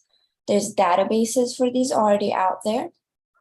And all we have to do to show compliance, which is what we've been doing so far for our state projects, is put these EPDs in our construction documents. We also have a spec section specifically for Buy Clean California that we include in our specifications booklet that outlines these requirements, so that when contractors are procuring the materials, they're also aware of these requirements. So these have been our strategies so far for meeting this requirement, the prescriptive requirements specifically, with zero cost add, zero construction cost add. There's really no construction cost add, and zero design team add, because these are easily available. We don't have to dig much. And in regards to, somebody made a comment about alignment between the thresholds proposed here and the current bills in the works, for example, AB 2446. We have also, I know that our team has been in contact on behalf of AIA California as well, in contact with AB 2446 team who's forming that bill. And some of the thresholds that we have chosen, for example, the 50,000 square foot threshold is exactly the threshold in that bill as well. So we are closely looking at alignment so that there's no misalignment in the future, because that was also one of our concerns of setting too many different requirements, and then another bill will come and it will supersede CalGreen or whatnot. So we have been looking at that very closely. I think those were all of my points. But just, yeah, speaking on behalf of a design professional, these are all very doable things. We've already been doing these documentations. Thank you. Hafsa? Hi. So yes to everything that Avide touched on, but I wanted to add that I'm also an architect with HBA Architects, and this, GWP and all these terms are not new. They've been around since LEED made them a common household, terms, and with 2 credits and MR materials and resources. And we've been doing these analyses for 7+ years using older softwares, and now there are newer softwares which have updated, EPD and impact categories that you just have to check off a box if you didn't want to do the legwork and go look for, manufacturers' EPDs directly from a database. So that's one. The professionals who are involved in this are pretty well versed in doing these analyses and digging up this data. It's nothing new. Secondly, Inflation Reduction Act that just came out at the federal level has a huge provision with millions of dollars toward embodied carbon reduction. And GSA, I know Buy Clean California does not include concrete, but GSA did come up with GWP limits on concrete in March of this year. So it has been a consideration at the state and federal level. As design professionals who've been working in the sustainability realm for 17+ years, none of this is new for us. Worst case scenario, it falls down to us and we can produce these records easily. Thank you. Brandon, you're next. Thank you, everyone. So Brandon Ray here. I'm with the National Ready-Mix Concrete Association, but more specifically, I do work hyper-focused and largely solely focused on the California market, just supporting the ready-mix industry and the producers themselves, as well as integrating with engineers and architects. I'm an engineer myself. All this really stems back to, the overall thing that we're trying to communicate here is that we're not trying to avoid the issue, but we're trying to just address the means and methods. The ready-mix industry, for the most part, is already on a solid, strong moving path towards greener types of construction. But the concern that we have is centered around the dynamic of having local plants, many local plants, hundreds of local plants, for instance, in California that produce materials, and the materials vary within the region, right? So, and different, contract negotiations are what it comes down to in terms of sourcing supplies of your constituents. So, cement, coming from California cement plants is actually relatively greener, significantly greener compared to external cements, things of that nature. But we don't have enough supply necessarily to supply the entire market for every cubic yard of concrete. And so certain suppliers, it's just the dynamic that I'm trying to address is that it varies between regions and between plants, and even between, plants within a single company in terms of the materials that they have available to them to use. And so, at the end of the day, how to address this, what's the goal is really what we'd like. And looking at what's been proposed thus far, looking at, whole building life cycle analysis, we applaud that and definitely encourage that, because really that's the impact that you need to be addressing. Is what are the impacts over the entire life of the structure? And when it comes to that, the macro level, how do you make an impact or a reduction? Looking at what's been proposed, again, the whole building is a good route.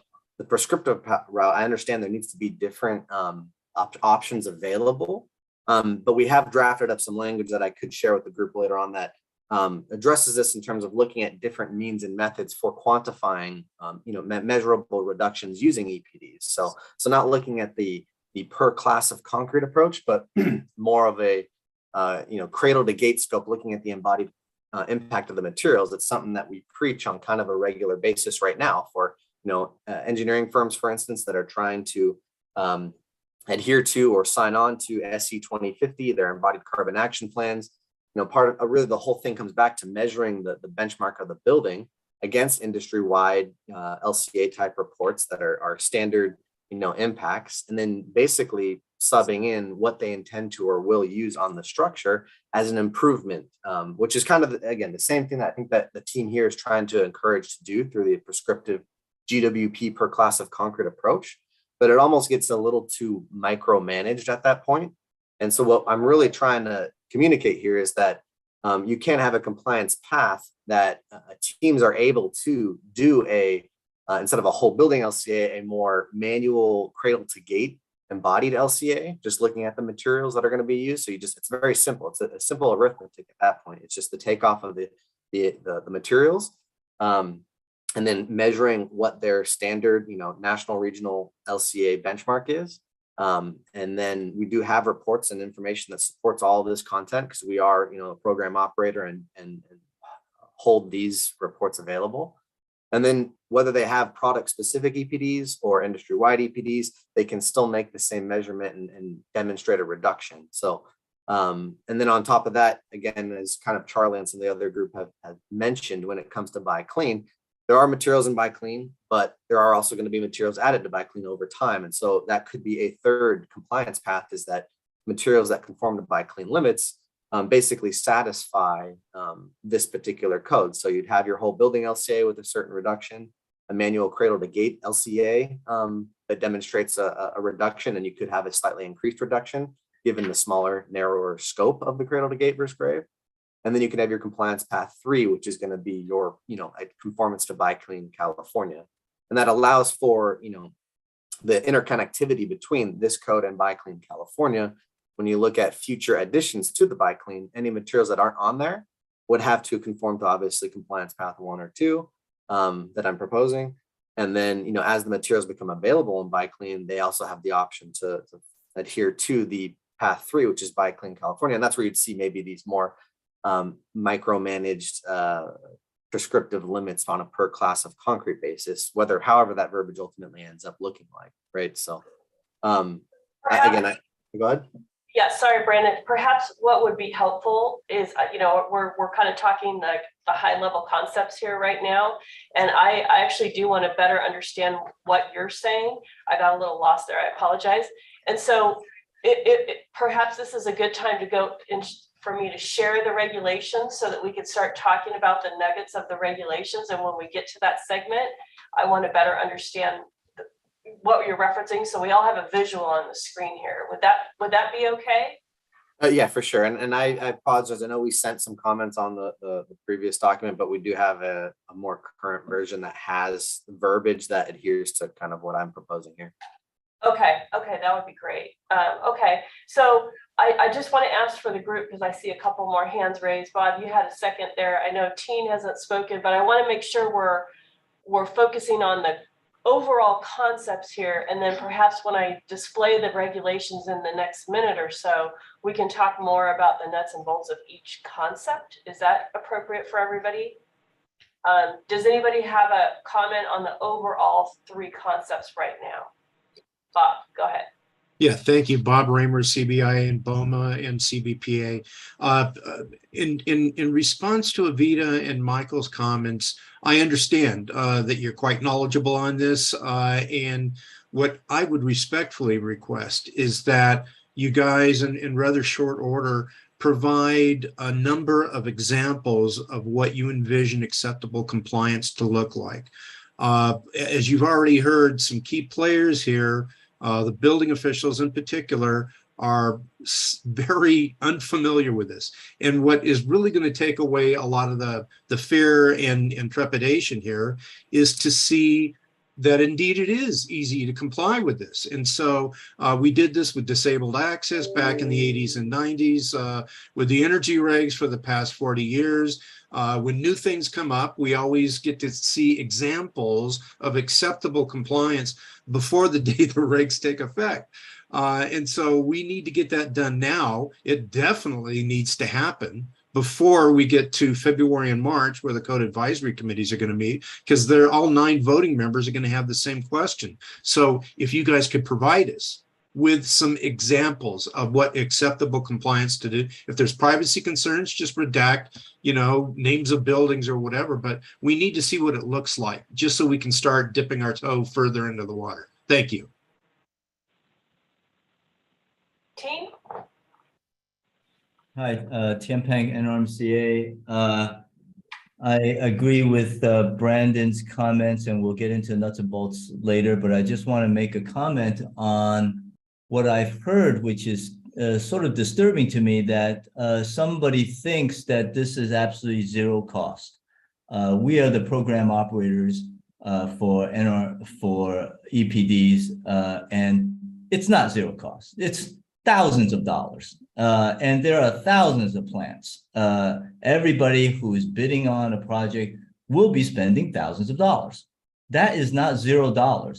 Somebody who's doing an LCA, that's not zero fee. If the architects are somehow paying one of their staff to do an LCA, is that zero fee? Are they not paying them?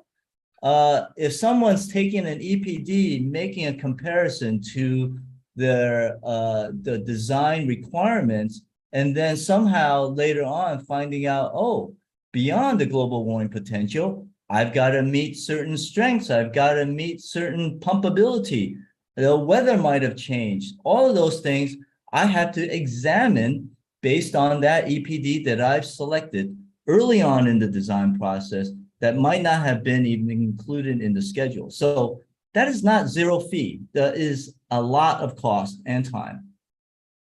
That's it. Thank you. Thank you. Anish? Thanks, Mia. Yeah, I just wanted to address a few of the comments that we've heard today. So the first piece I wanted to talk about was concerns about compliance and really how we would evaluate, code officials would evaluate compliance. So we are working on some standard templates for how whole building LCA and the prescriptive path and reuse would be reported as part of bidding sets. So this would just, make it a very simple exercise for those reviewers. And so it would, take away a lot of the burden of actually reviewing lengthy documents. And as Mike and Avide mentioned, put it on the design professional to really summarize the analysis into very simple metrics that then could just sort of be a quick check by the permit official. So that's one. The second piece is on, I heard a few folks concerned about conflicting standards, about AB 2446 and what that means relative to this code language. And we are in touch with the folks who have developed that legislation. And in particular, I wanted to point out that that bill is really focused on the state developing targets for embodied carbon reduction. And really what this is focused on is actually getting the data from construction projects. So ultimately it will be up to design professionals and the building industry to provide this information to a state agency. And in fact, the legislation provides a place for that data to go, right? So ultimately, the information that design professionals will be providing through compliance with this measure could be transferred to CARB, and that data would be documented and logged for benchmarking and creating of those standards, which is what the bill empowers them to do. And then thirdly, on the questions about costs, and we're preparing information about this. I work at RMI, and RMI has published a report on embodied carbon and how these measures can be achieved at low or no cost. And I wanted to address a few of the points that were just mentioned. One of them is on EPDs and the cost of making EPDs. And we understand that that is a concern for local ready mix suppliers, for example.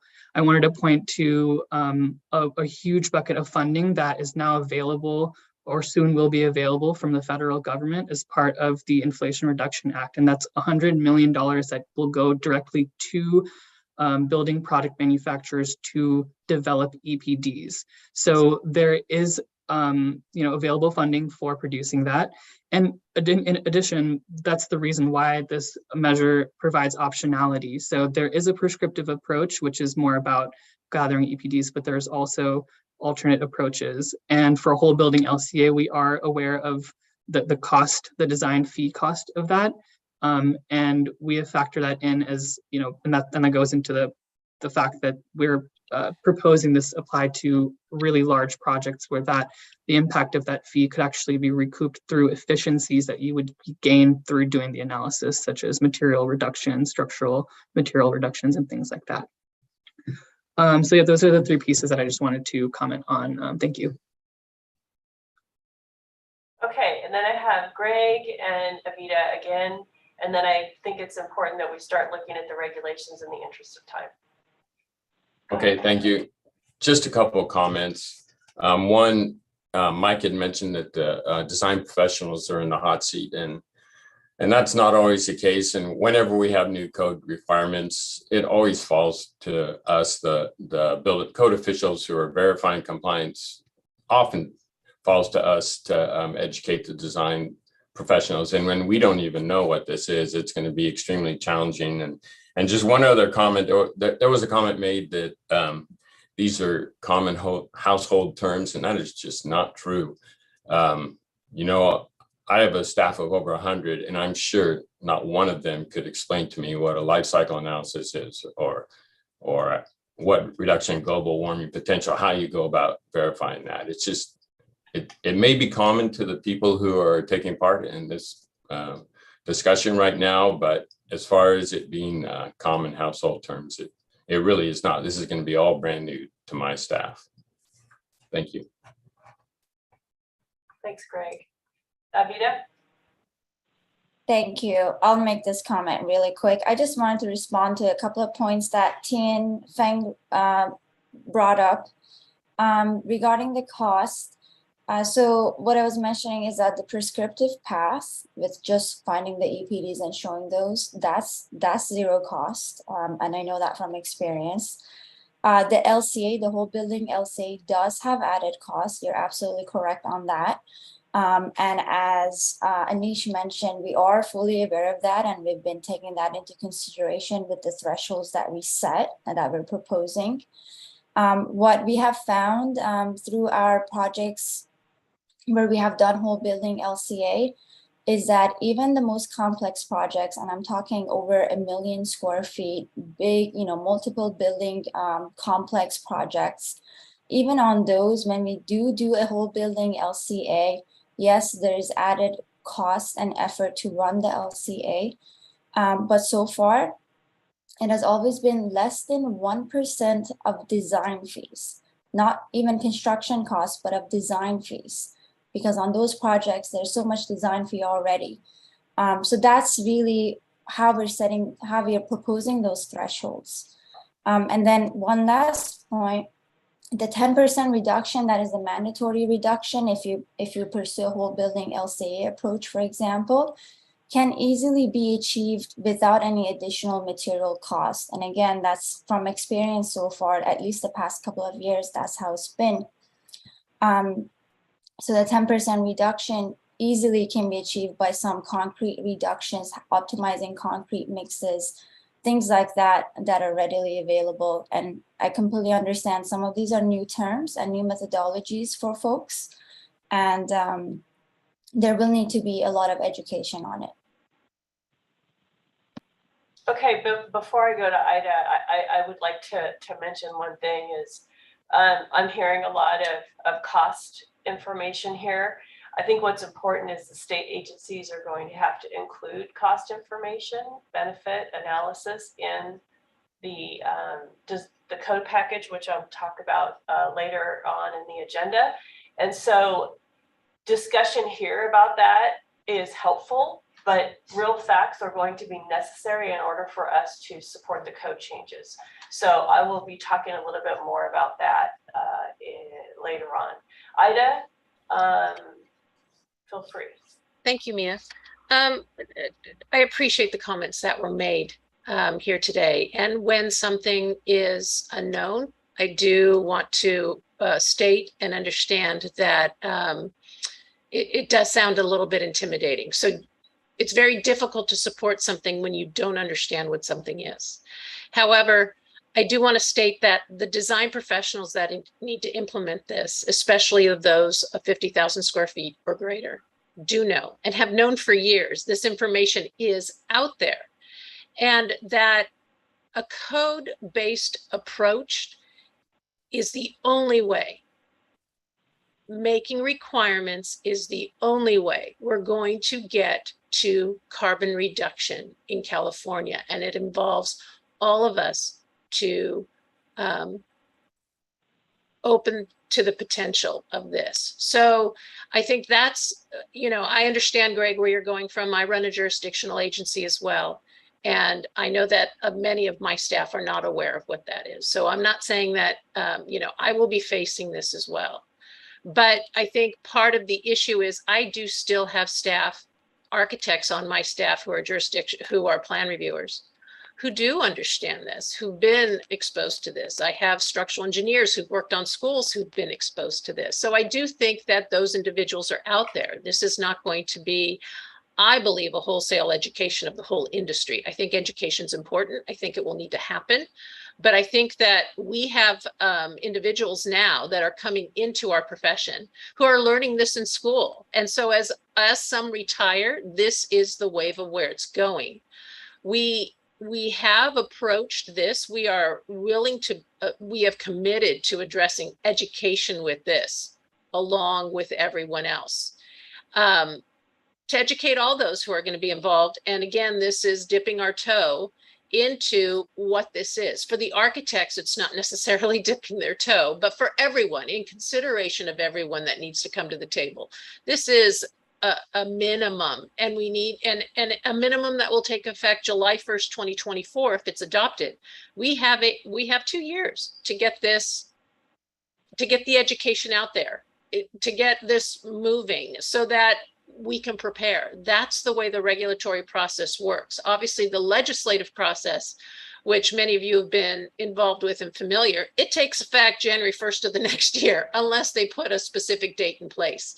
So we are trying to align with that process, be aware of what's going on at that level, and preparing to do this. And in 18 months, there's going to be more funding. There's going to be more facilities who will meet these requirements, knowing they're coming.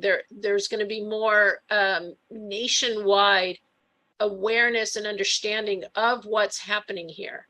And California has always taken the lead. And so that lead needs to happen now. And it comes from a commitment of everyone. The buildings we build today, if we don't address this today, will be carbon polluters for 20 years. Even if they're greener in terms of energy and all electric, they will still be carbon polluters. And we need to address that now if we're going to hit the national goals of being carbon free by 2045. And so, I guess I'm making, I'm hearing the concerns, and from what I'm hearing, a lot of the concerns is, I understand that this is vague at this point. We have the process to make it clear for you through the regulatory process. We also have the process to amend this. If, we welcome amendments that can be more amenable to everyone. This is, I know that when you see regulatory language, it's intimidating and it looks cooked. This is not cooked.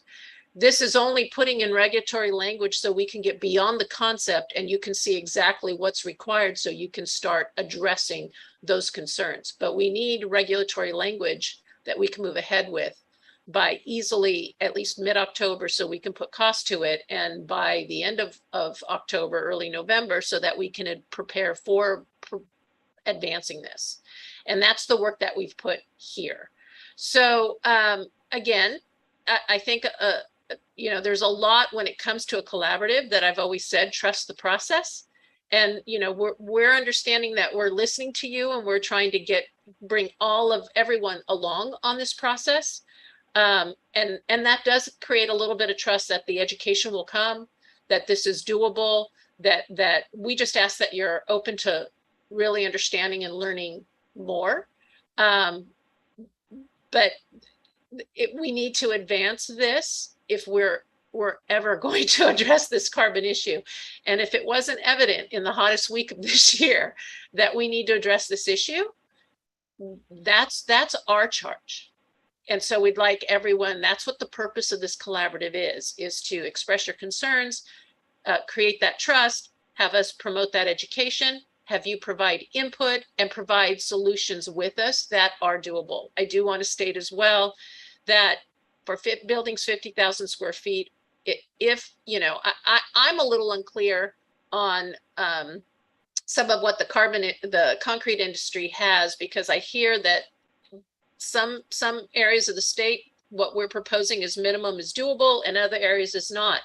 And so for me, when I hear that, there's two other paths here. One of them is just reusing an existing building, but the other one can be done, which I also hear is for very little cost, so that can be covered. And so abandoning a viable path for large projects in large areas, I'd like to hear a little bit more about that, why that's problematic, because we've approached this from an option standpoint so that we can set the foundation, no pun intended, on the concrete. But, you know, set the foundation of moving ahead in practices that are already in place. So as we move ahead and look at the language, I'd really like a little bit of clarity on whether or not, you know, do we need to include a fourth option? That was possessed by Brandon. We are more than willing to listen. We want to hear more. Do we need to do it in terms of instead of the option 3 that we have prescriptive? Let's talk about that. And then the third thing that I'd like to discuss is if option 3 is doable for at least half of the state for a project of 50,000 square feet or greater, I'd really like to know that, because then I want to know why it's a problem to keep it. So that's just, you know, in the consideration of advancing this forward, that's kind of just a little bit of what I wanted to set the stage for. Thank you, Mia. So let me ask this question for the good of the group. So the defined terms really just are that we included these because they set the stage for what's in the regulations. And so for the sake of time, I wonder if it makes sense, unless anybody has some real concerns about the definitions, because we can continue to wordsmith them as Ida just mentioned. And my recommendation is that at the end of this, I was going to talk about next steps and getting feedback from folks, written comments from folks, so that we can then massage the language even further. So perhaps we skip the definitions for now, unless we have a real concern with one of the definitions. If you're okay with that, I don't see any. I see Teen has his hand raised. Sorry, unraised. All right. Yeah, I did have a concern regarding building components, which talks about primary and secondary structure, and it is listing somehow the ones that need to be considered, as opposed to just taking the standard definition that's already in the code. Building components. Yeah, isn't there a 5409.2.1 building components after the life cycle assessment section? So not in the definitions. Moving down to the sections, is that what you're talking about? It's a definition. Oh, I don't know. It's oh, I see. It's a part of building components and period of study, verification of compliance. Those are like sort of definitions in the life cycle assessment. We could skip that if you like. That's fine. So let me just clarify here. So in the definitions section, which is chapter 2, we've got building service life by Clean California, cradle to gate and grave. Then we have the concrete, which I know that there were some questions about these being already defined in ACI. Yeah. And then environmental product declaration definitions, and that's the end of the definitions. And then we were going to go into the scoping for deconstruction and reuse of existing structures. Okay, please do. Thanks. Okay, thank you. Appreciate that. So again, I go back to the concept of this is if you're going to reuse an existing building, This is a new mandatory regulation that would require that you use 45, I'll try to highlight here, 45% of the combined existing primary structural elements, foundations, so on and so forth, and framing. So that's the overall concept. And I'll zoom out. I hope you can still see that so you can see more of the section here. And then the verification piece, apologies, these little things come up and I don't know why. The verification piece is that the documents shall be provided in the construction documents. And there will be worksheets that I'll scroll down later. There will be worksheets that complement this and assist with that process. So I don't know if any of you are aware there are Cal Green worksheets that we provide, and they can be downloaded from our website, and local jurisdictions can use those. And that can be, they can simply state this is part of the construction documents that are submitted. And it makes the compliance process and verification process, it simplifies that a bit. And Greg, you have your hand up. Hi, yeah, Greg Dick, Cal Recycle. I just want to say in general, I like what you're doing. We always support, you know, and encourage building reuse. And my only concern is just only because I haven't had a chance to fully read this, is to make sure that in the mandatory language, we're not encouraging people to knock down the whole building because they can't get to the 45%. I just want to make sure that that's not one of those unintended consequences in the language. So say they can only use 40%, and I don't want to make sure that there's no kind of confusion and say, oh, well, if we can't get to 45, we might as well just knock the whole thing down and start over. So we get these kind of weird things that we didn't want to happen. Yeah, that's all. Yeah, we want to avoid the unintended consequences here. Okay. I don't know if anybody from the RMI or Life Cycle or Webley, I see your hand up, NBI, would you like to comment on that at all? Yeah, I'll say that, yes, if you see anything like that, we definitely want to take a look at that a little bit closer. I think the intent is if you're reusing your building and it's less than 45%, or maybe you're reusing more than that, you're still allowed to do the whole building LCA. Actually, you're not. If it's less than 45%, you're allowed to do the whole building LCA. So there's encouragement for doing that because you can take credit for that building reuse and material reuse within whole building LCA. Thanks for clarifying that, Webley. Tom, you have your hand up? Tom Phillips. Yeah, hi.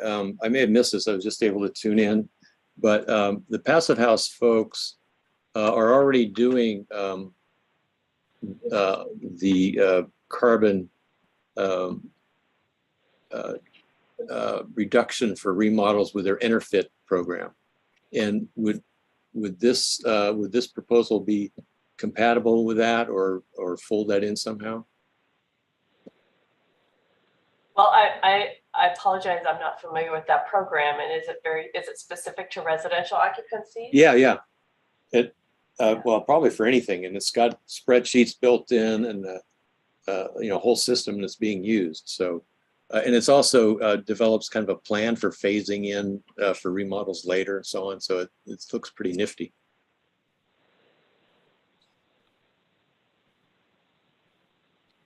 EnerFit with a PH. Yeah, I'm not familiar with that. These regulations were more specific to 50,000 square feet and over commercial properties. Yeah, I think the same approach applies, and others, other programs may be a little more specific on non-res. But yeah, I would check with the California Passive House folks. Okay. Thank you. Anish? I was just going to speak to Tom's question about EnerFit and Passive House, to mention that Passive House and EnerFit are focused on operational energy efficiency and thermal comfort. And so while they are trying to address embodied carbon through some of their work on existing building reuse and insulation materials, our measure is focused primarily on embodied carbon, which is why it looks a bit different than what you might see in Passive House. Thank you for clarifying that. I appreciate that. Yeah, this kind of goes back to the overarching charge here is that the energy usage and energy related items would be addressed in the energy code, as opposed to Cal Green can try to address the methods of construction and the building material portion of carbon reduction. So that's helpful to better understand. Thank you. I see Abida, your hand is up again. Hi, thanks. Just one comment, things that I'm picking up as an architect if I were to comply with this. I think, 45% reuse of existing building enclosure. I see that includes roof framing, wall framing, and exterior finishes. And then it says window assemblies excluded. There seems to be a gray area if there is a curtain wall or storefront assembly. So maybe just being a little bit more specific about that would be helpful for the team that's working on this language. Okay. Thank you for that. All right, Tom, you have your hand up? Yeah, you mentioned Title 24 energy standards addressing operational carbon, and is that really going to happen? I mean, they've been kind of inching along that way, but I wouldn't count on it. So I think you need kind of an integrated approach to address operational and embodied. So at least try to push, catch up to best practices now. Do you know of anything planned for embodied carbon for Title 24? I mean, operational carbon. I mean, they have the newer carbon metric, but I don't know how aggressive it is. Yeah, I'd have to pitch that to the Energy Commission, and I don't know if anyone is on the call from the Energy Commission today. So I don't have the expertise to answer that question. Sorry. You have to get back to you on that. Yeah, I'll have to look into the interfit thing because I've seen something about embodied carbon, but I don't know how. They may just be looking at insulation, and I don't know about concrete and so on. But I know that there's the Canadian program. Forget what it's called, but it's kind of a leading group for embodied carbon. So we should be able to build on that in terms of the tools they have and so on. Okay, very good. If there's no more questions about the building reuse portion of the regs, I'm going to move on to the next concept, which is the life cycle assessment. So there's some minor modifications to the scoping section to include greenhouse gas reduction and the installation of products with lower GHG emissions. This is just simply showing that what defined terms are actually used in this code section. So I'll skip past this.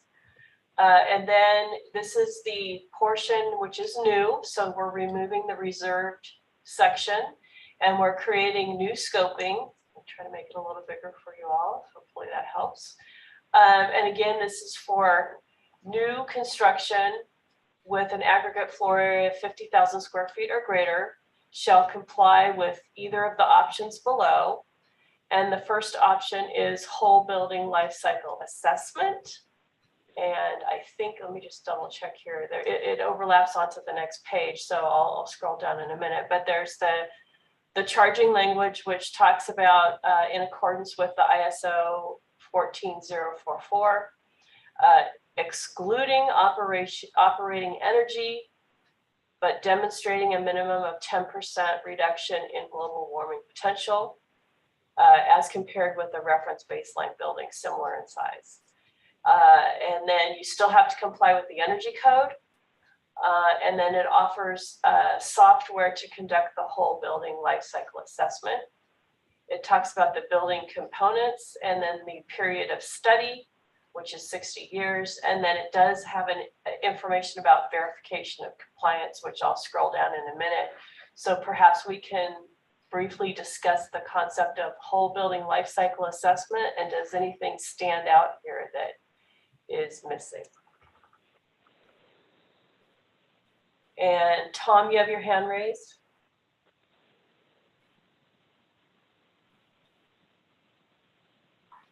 Sorry, no more. Okay, thank you. Sorry. Anyone else? Jeff Bradley? Hi, thanks. Jeff Bradley with American Wood Council. I had one question or comment, not sure which one it is, in two parts here. So the first is in the reference baseline building of similar size, function, complexity, type of construction, material specification, etc.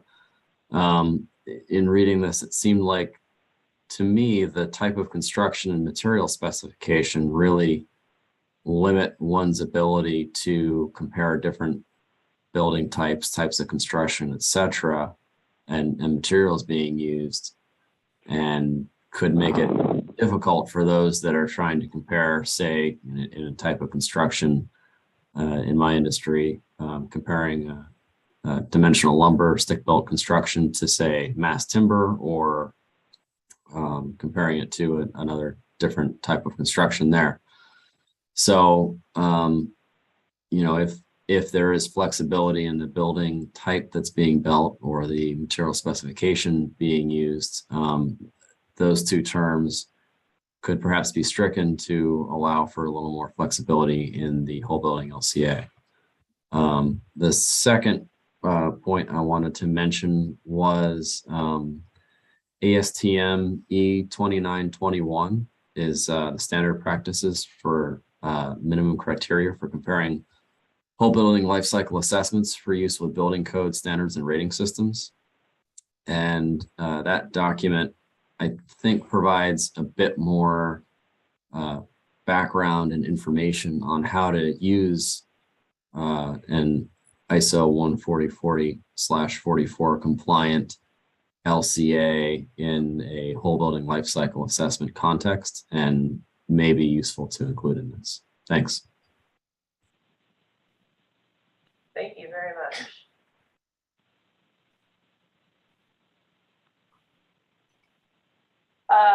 I'm trying to see here. I thought I saw someone else's hand up a second ago. Webley, your hand was up, but maybe you put it back down. Yeah, I was going to mention that I was wrong previously about the building reuse. So the if you can scroll back up to 5.409.1, after the second sentence, it talks about alterations there. It's based on square footage. Just down just a little bit. Oh, down. I'm sorry. Right here? Yeah. Just to call that out and correct myself.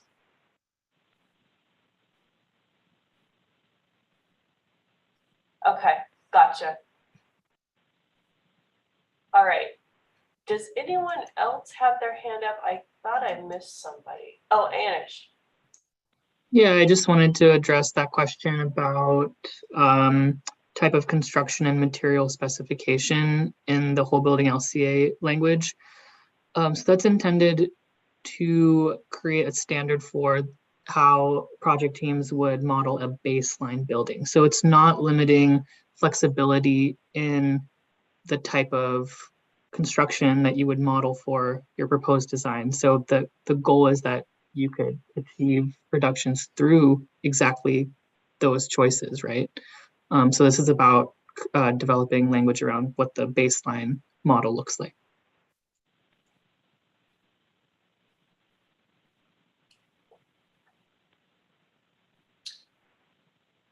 Thank you for clarifying that.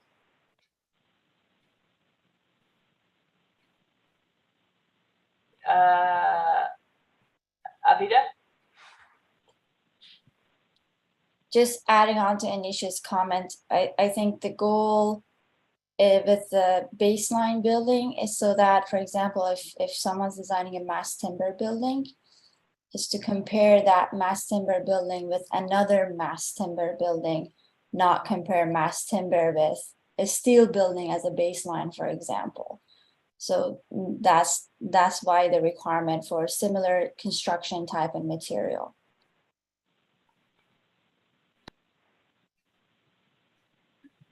Sorry, Avide.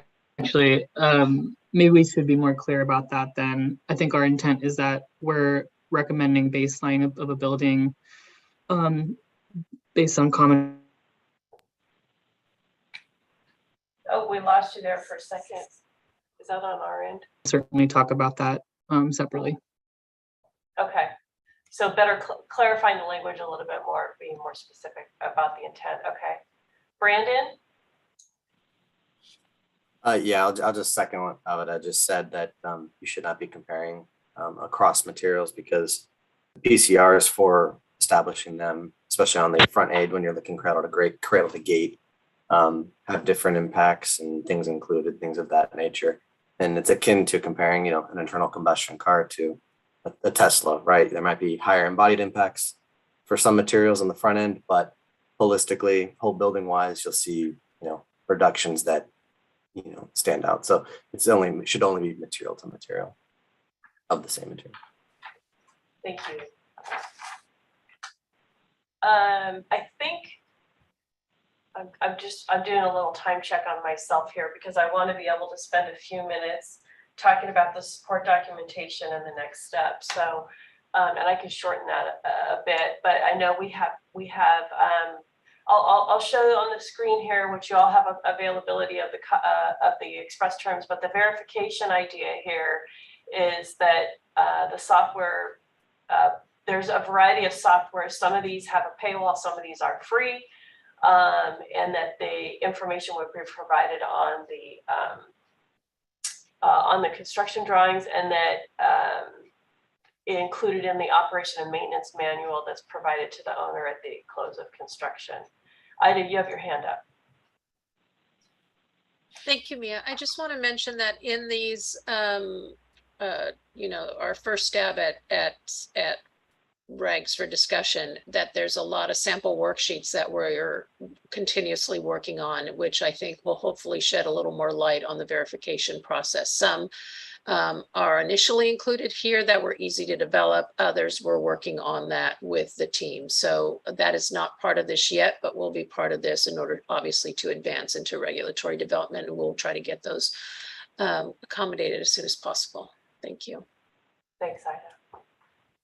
Okay, I think with that, the third path, and let me just ask for the good of the group, are we okay to just talk about the mandatory measures, knowing that the tiers would obviously be modified if there were modifications in the mandatory measures? Right. Yes. Yeah, sounds great. Okay, yeah, I just want to make sure, you know, we get through the three significant pathways here. So the third pathway would be this prescriptive approach, which is the product global warming potential compliance path, which I do believe, and I want to make sure we have plenty of time for the concrete cement industry folks to chime in, because this was a little bit more of what they had comments on earlier in the presentation about. So the concept here is the disclosure of the product declarations, and the products required to comply shall not exceed the maximum value specified in the table below. So this is more of a prescriptive approach. And then, of course, there's a verification component, again, as Ida addressed, working on the worksheets, which I can scroll down and share in a minute. So here is the concept, and remind me, these global warming limits are based on the buy clean. So they encompass the steel components, some concrete, and then light density material wool. I guess the concrete reinforcing steel is part of Buy Clean California. And then they've got then these are the various ready mix, which is not part of Buy Clean, but the values are put here. And so this is just a scroll through these really fast. And then there's a note that the GWP values of the products listed in the table are based on 175% of BiClean, with the exception that the concrete products are not included in BiClean, and the high early strength ready mix is based on 130 of the ready mix concrete in GWPs. So that's the third concept in a nutshell. I'll scroll back up to the regs and open it up for some comments and input. Ida, you have your hand up.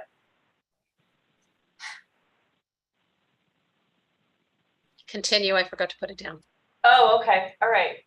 Do we have other folks with their hand up? Barbara, you okay, Michael Malinowski. All right, thank you. Yeah, thanks, Mia. I just wanted to offer a sort of an editorial response to the comments from Jeff Bradley and Brandon regarding whole building life cycle assessments, crossing into different materials. And I think to be clear, what we're trying to do is start at a level here that is not going to threaten any particular building industry area. For example, if a wood building might perform from a carbon budget standpoint better than a concrete building, we don't want to end up having a system in place, especially in the rollout here, that would seem like we're telling people, hey, you now have to choose a particular material or approach to construction in order to build in California. That is intentionally not part of this framework. And that's why I think we need to leave that definition about not crossing the material lines where you're comparing different material systems against each other. And I think that really is respectful of all parts of the industry, whether steel, concrete, wood, or materials that may not even be things that we've thought of yet. So, and again, I don't think that's a big issue because we've already got that included. But I did want to offer that because Jeff questioned why we would not want to include the material systems and construction type. And I think that is intentional as well as standard practice.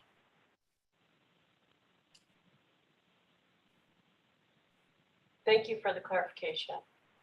Bruce, you have a, oh, I'm sorry, Charlie, I didn't see your hand up because it was the same color as your background. I apologize. Go ahead, Charlie, and then I'll go to Bruce. Okay, Bruce can go first. That's fine. Okay. Bruce? Well, thanks, Charlie. I just wanted to offer a little context for those who don't know. I was the author of the Marin County Low Carbon Concrete Code 4 years ago, and I worked closely with our building official, Bill Kelly. And Greg, to your comments, I hear you, because having worked with a building official very closely on several projects now, I realize how big an issue it is, not just to add more stuff that you have to enforce, but that you guys are having a hard time finding people to hire. So not a trivial issue, and I'd be happy to have a separate conversation with you about that, or with Calbo. These numbers came out of our work in Marin. We had a wealth of data in the Bay Area that you just don't have anywhere else. So we could identify exact limits for concrete that would be much harder to do anywhere else. So the numbers that you see here are based on the National Ready Mix Concrete Association numbers, plus a whole lot. They're not stringent requirements. And the 30% increase for high early strength was a number that we all jointly came up with. And by we all, I mean ready mix suppliers, structural engineers, general contractors, public officials, the Cement Association, that everybody was comfortable with is giving us that 30% boost when you have to have high early strength, which applies in a lot of cases. So those are the sort of vestigial roots of the language that you see here. And then to go back to Mike Malinowski's early introductory comments, we're not trying to put a heavy reg on anybody, and we do want to make it absolutely as simple as possible to understand and comply with and enforce for all parties. So the numbers themselves are not onerous. We just wanted to get everybody in the industry all up and down aware of these things and thinking about them, because time is short. Thank you. Thank you. Charlie? Just again, I think the thing is for us is that, the code or this proposal, these draft terms are definitely referencing Buy Clean California. And that makes sense for the materials already in it, but concrete's not, and it's proposing to only add concrete. But again, it just, it seems, there'll probably be numbers in Buy Clean California soon at some point, and it seems like that's better to wait until then. And I'm not disagreeing with that the numbers are particularly onerous, although it's really hard to speak for every area and every area within the state and every plant and so on. But anyway, that's still kind of our main comment, the fact that it's not in Buy Clean yet. Okay. I see Mike Stone from NEMA. Thanks, Mia. Mike Stone from NEMA, representing the electrical manufacturers. Reading through these the draft initial express terms, it doesn't look like any of this applies to plumbing, electrical, or mechanical systems. And I'm wondering, if the mandatory regulations are being tightened up, will that affect any of the tiers as far as being applicable? Well, I represent the electrical manufacturers, so that's in particular what I'm concerned about. But I was looking at the draft, the IETs, and down in A5.409.2.1, it's stricken out, and the exceptions for plumbing, mechanical, and electrical systems and fire and smoke alarms is also stricken out. And I'm wondering how it's going to affect these new regs, how it will affect electrical systems in particular. Thanks. Yeah. Does anybody, Webley, did you want to chime in on that? I don't believe that. I'm just scrolling, and I apologize to you guys looking at the screen. I know this is. Yeah, I can jump in here. So the intent is, one, we're focusing on Buy Clean and concrete, which is one of the most commonly used materials. And so that's why we're focusing there right now. We don't have MEP in here. Anish can talk a little bit more about whole building LCA. I know most whole building LCAs and at this point do not include MEP. That could be shifting in the future, but Anish, do you want to step in about how MEP is addressed in the whole building LCA approach? Sure. Yeah, I think the language, the exemption was crossed off from the existing language just for clarity, and we're still excluding MEP from the whole building LCA measure. So project teams would not need to include those systems as part of their whole building LCA model. As Webley mentioned, that's currently not common practice because there's not sufficient data out there. So this won't affect those components, but reserving the right for in the future for that to change as the industry changes. Thank you for clarifying that. Does that answer your question, Mike? Yes, thank you. Okay. And then Webley, you still have your hand up. Did you have another comment? I did.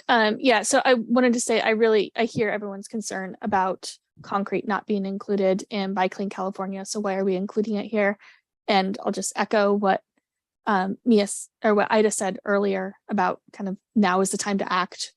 And we want to make sure that we're doing things that are in line with other policies. So I think this conversation is really important there. Specifically to this section around prescriptive approach, I want to note that collecting EPDs has been a good learning experience for a lot of projects. It's been noted that these are not stringent limits for the mandatory section, which is intentional.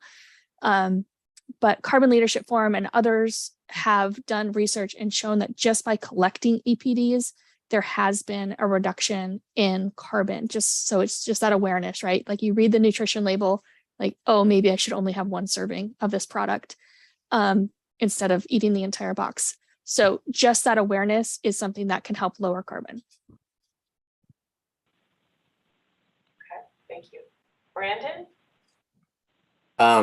Yeah, obviously a lot to discuss here. In general, to that last comment in general, collecting EPDs, definitely, for sure. I mean, like I said, and I think we're all in agreement that the concrete industry has the most EPDs, and that was a charge taken on our own volition, not so much forced down our path. So NRMC as a whole, we've actively been making commitments to reduce our embodied impacts on the material, with the goal of ultimately being a carbon neutral material, right? Not just with offsets, but actual through manufacturing improvements in that regard. But just in the past 6 years alone, right, concrete has actually reduced its impacts on a national basis by over 20%. And we're on track to hit over 30% within the next couple of years here, right? So there's always going to be moving in the right direction.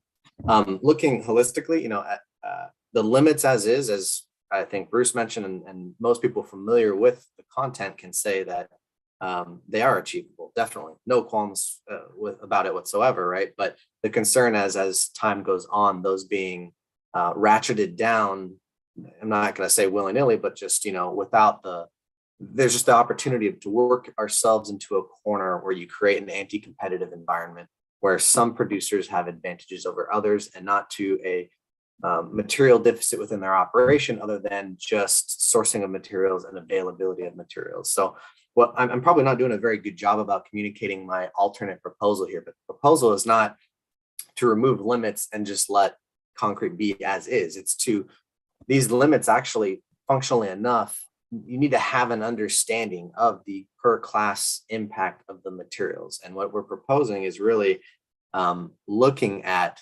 a holistic budget approach. So for the project, for the concrete, all the concrete on the project, we want to see a total reduction, not a micromanaged level where every mix has to meet a specific requirement, because some mixes will easily meet it without you batting an eye. Others, like we've mentioned, and we know have provisions incorporating it for high early. But when you look at a budget approach, a whole building approach, where you can offset, certain areas where you say your foundations, you can have 30, 40, 50, even beyond that, reductions in impact. In the Bay Area, it's not uncommon to have foundation mixes that can easily demonstrate 60% plus reduction in embodied carbon. But using that to offset impacts at other stages of the construction cycle, and understanding that, as my associate Tina pointed out, when you get to the actual execution stage, variations within environment, time of year, construction schedules, all types of things might impact the mix selections that you need to do. And if you're handcuffed to a certain specific one for a specific mix, it might cause cost overruns or other problems and implications that I think the group here really doesn't fully see until you actually get into the weeds of it, right? And so that's where going to a broader budget approach, where you're saying, hey, instead of all these mixes, dropping them down a certain percentage, you're saying for all the concrete on the project, you're dropping it down by a certain percentage, which is akin to what you're doing with the whole building LCA. And that's looking at the cradle to gate and cradle to grave. Although obviously leaving out the energy side, which is a whole different discussion. But there is ability or material, or at least supporting information and manuals or whatnot, I should say, that can help do the same thing, but in a more simple tabulated method, without actually looking at the whole building life cycle side of things. So you can budget off a baseline building, talking concrete specific, and you can say, here's what the baseline regional mixes look like.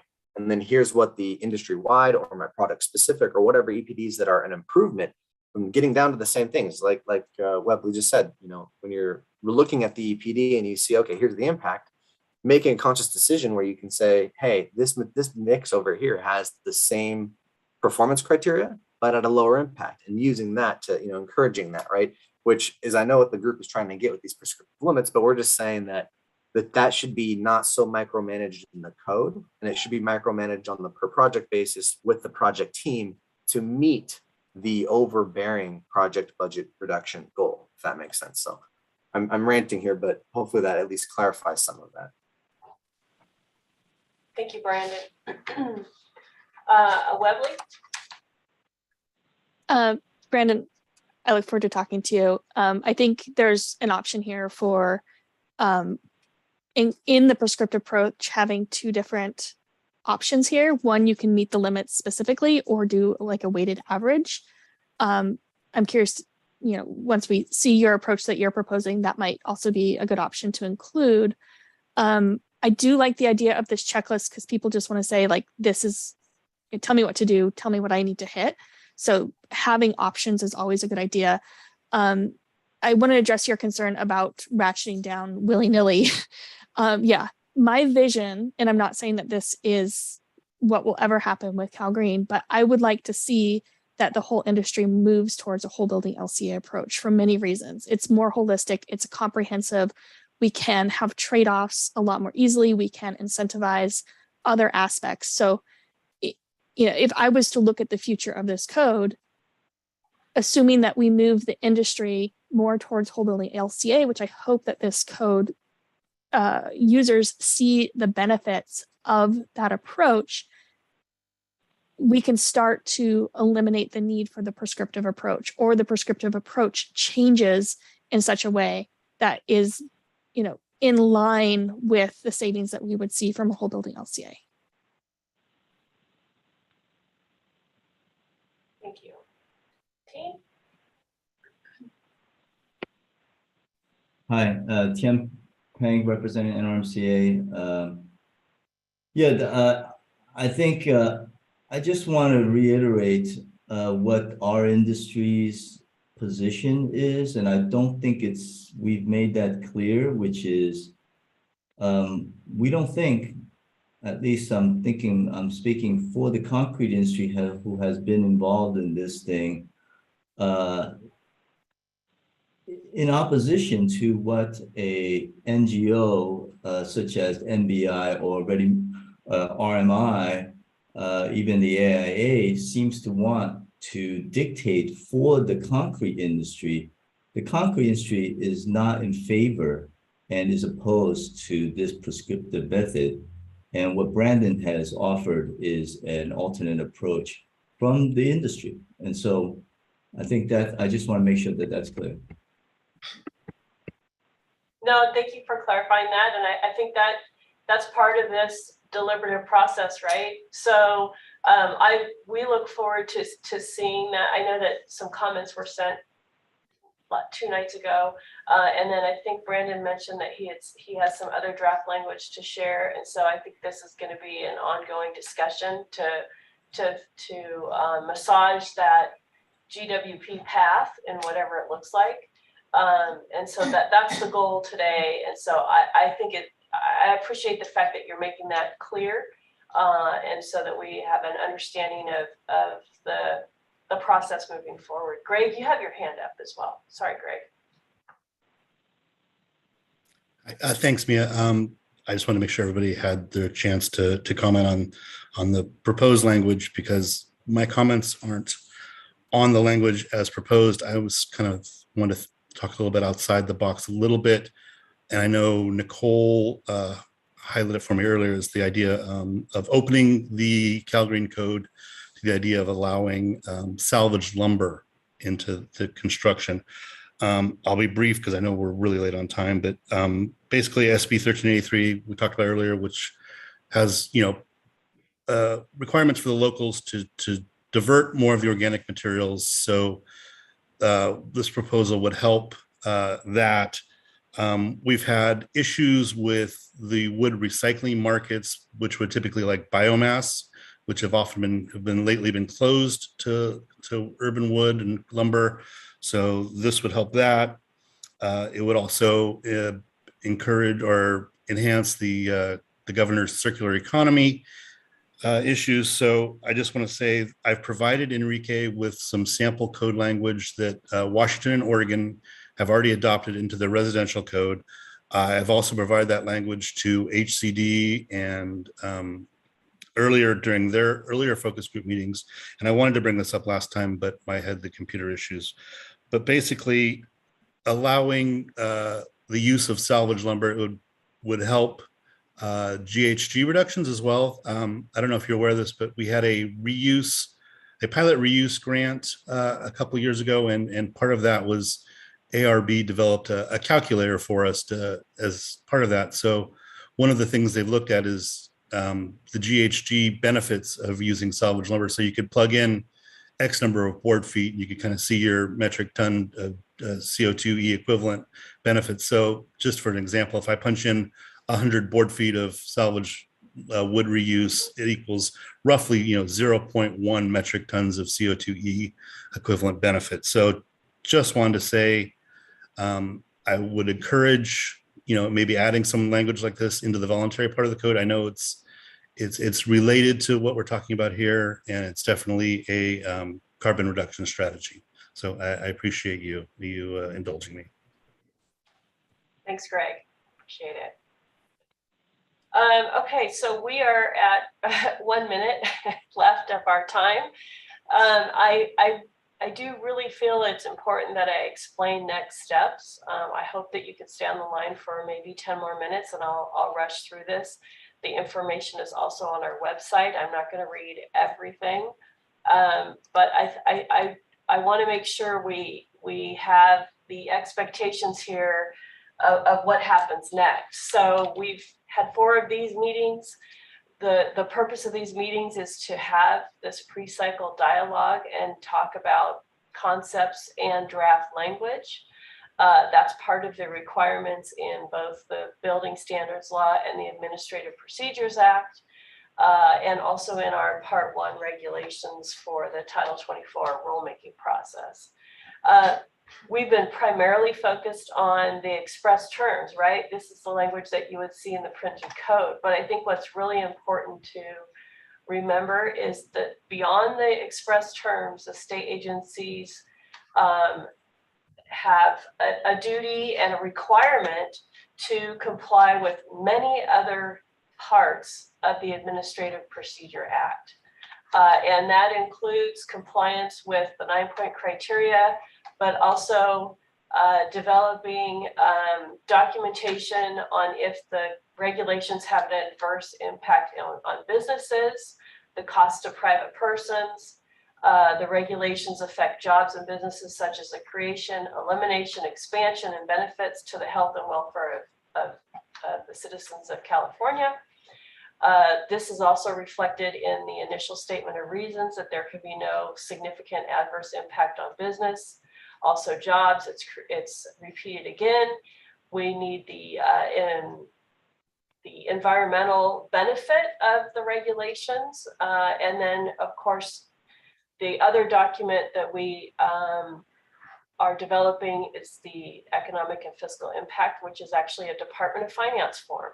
It captures many of the same information that's required in the notice of proposed action and the initial statement of reasons. There's 2 paths here as we talk about our code development process. One of the paths, let me just swatch, I'm gonna switch over here real quick. One of the paths is what you publicly see. The other path is the internal path that the state agencies do for their review process. Let me hop back, I apologize, I'm hopping over here. So for example, the Building Standards Commission were within the umbrella of the Department of General Services. Let's say we're able to complete these packages, which includes all the documentation I just talked about. And we have to submit that to the Department of General Services for legal review and to go through their budget department. They review those documents and approve them or provide modifications. And then we are able to submit to ourselves, basically. In the case of the other departments, they would submit to BSC on or before December 1st. So there's a lot of work behind the scenes that goes on to complete these rulemaking packages prior to that December 1st due date. The other path that's occurring is the fact that these documents also go to the Department of Finance for their review. And so the path that you all see is after the Building Standards Commission receives the code packages from the state agencies on or before December 1st, we are preparing those for the Code Advisory Committee meetings that we plan on having in early spring. So that seems like a long ways off, but the reality is there's quite a bit of work for the state agencies to do between now and then. So the idea here is that we will be receiving more comments from you based on the meeting that we had today. And then we will be massaging the language and then developing the cost benefit analysis. I would say right now, because it's already September, and then also in early October, because our reverse timeline requires us to get these documents to DGS probably in mid to late October. So we're really reduced on time right now. I'm trying to think I want to see if I captured everything here. I don't want to. So these are just some slides on the process. We're right here. We're in pre-cycle. Again, I talked about December 1 is a submittal date, and then this is the rest of the process. Look at code advisory committees in early spring, and then 45-day comment periods in late spring, and then next summer would be when the commission would actually see the regulations for approval. And then this is just a diagram that explains the same thing, but the importance of the Administrative Procedure Act is what's shaping the regulations. And so this pre-cycle work is the foundation for the majority of the work. And as we go through, they can slightly be modified, but we can't make substantive changes as we go through the process. We need to maintain the overall idea. There can be minor edits as we go forward. My request is that after this meeting, let me take a look at my notes because I think I wrote a date down. I would request that if you have written comments that you want to submit to us, any documents relied upon. There was a lot of discussion today about information.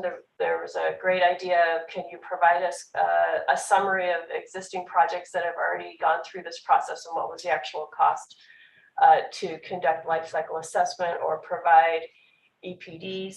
I would request that you get that to Building Standards Commission by September 22nd, which is a couple weeks out. I think it's 2 weeks from today, actually. And that would be incredibly helpful. And just send it to our main cbsc@dgs.ca.gov.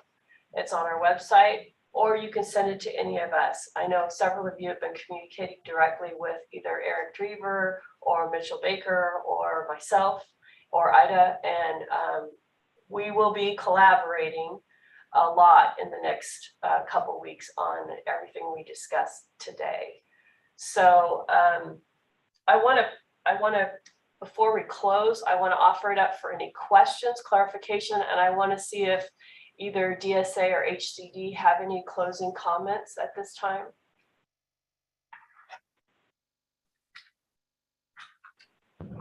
And I can't see hands raised. Do you see anything? Dan Wu from California Department of Public Health. Go ahead, Dan. Sorry. Hi, thanks, Mia. Sorry, double muted. Really appreciate all of the discussion today.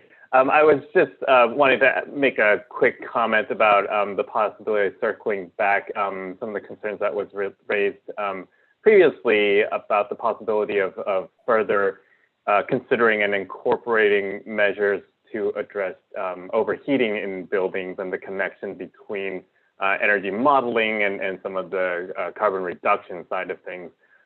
Just kind of a stark reminder with the past week of statewide heat wave. So really wanted to re-elevate that.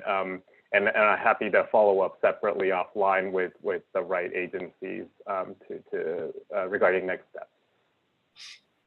Thank you so much. Anybody else on the line from HCD or DSA? No? No comments, no.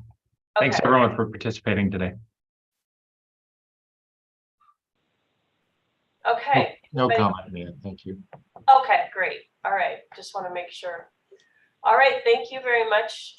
Again, please send us your documents relied upon, any cost benefit analysis information, and very specifically other draft proposed code changes that tag on to the express terms that we shared today.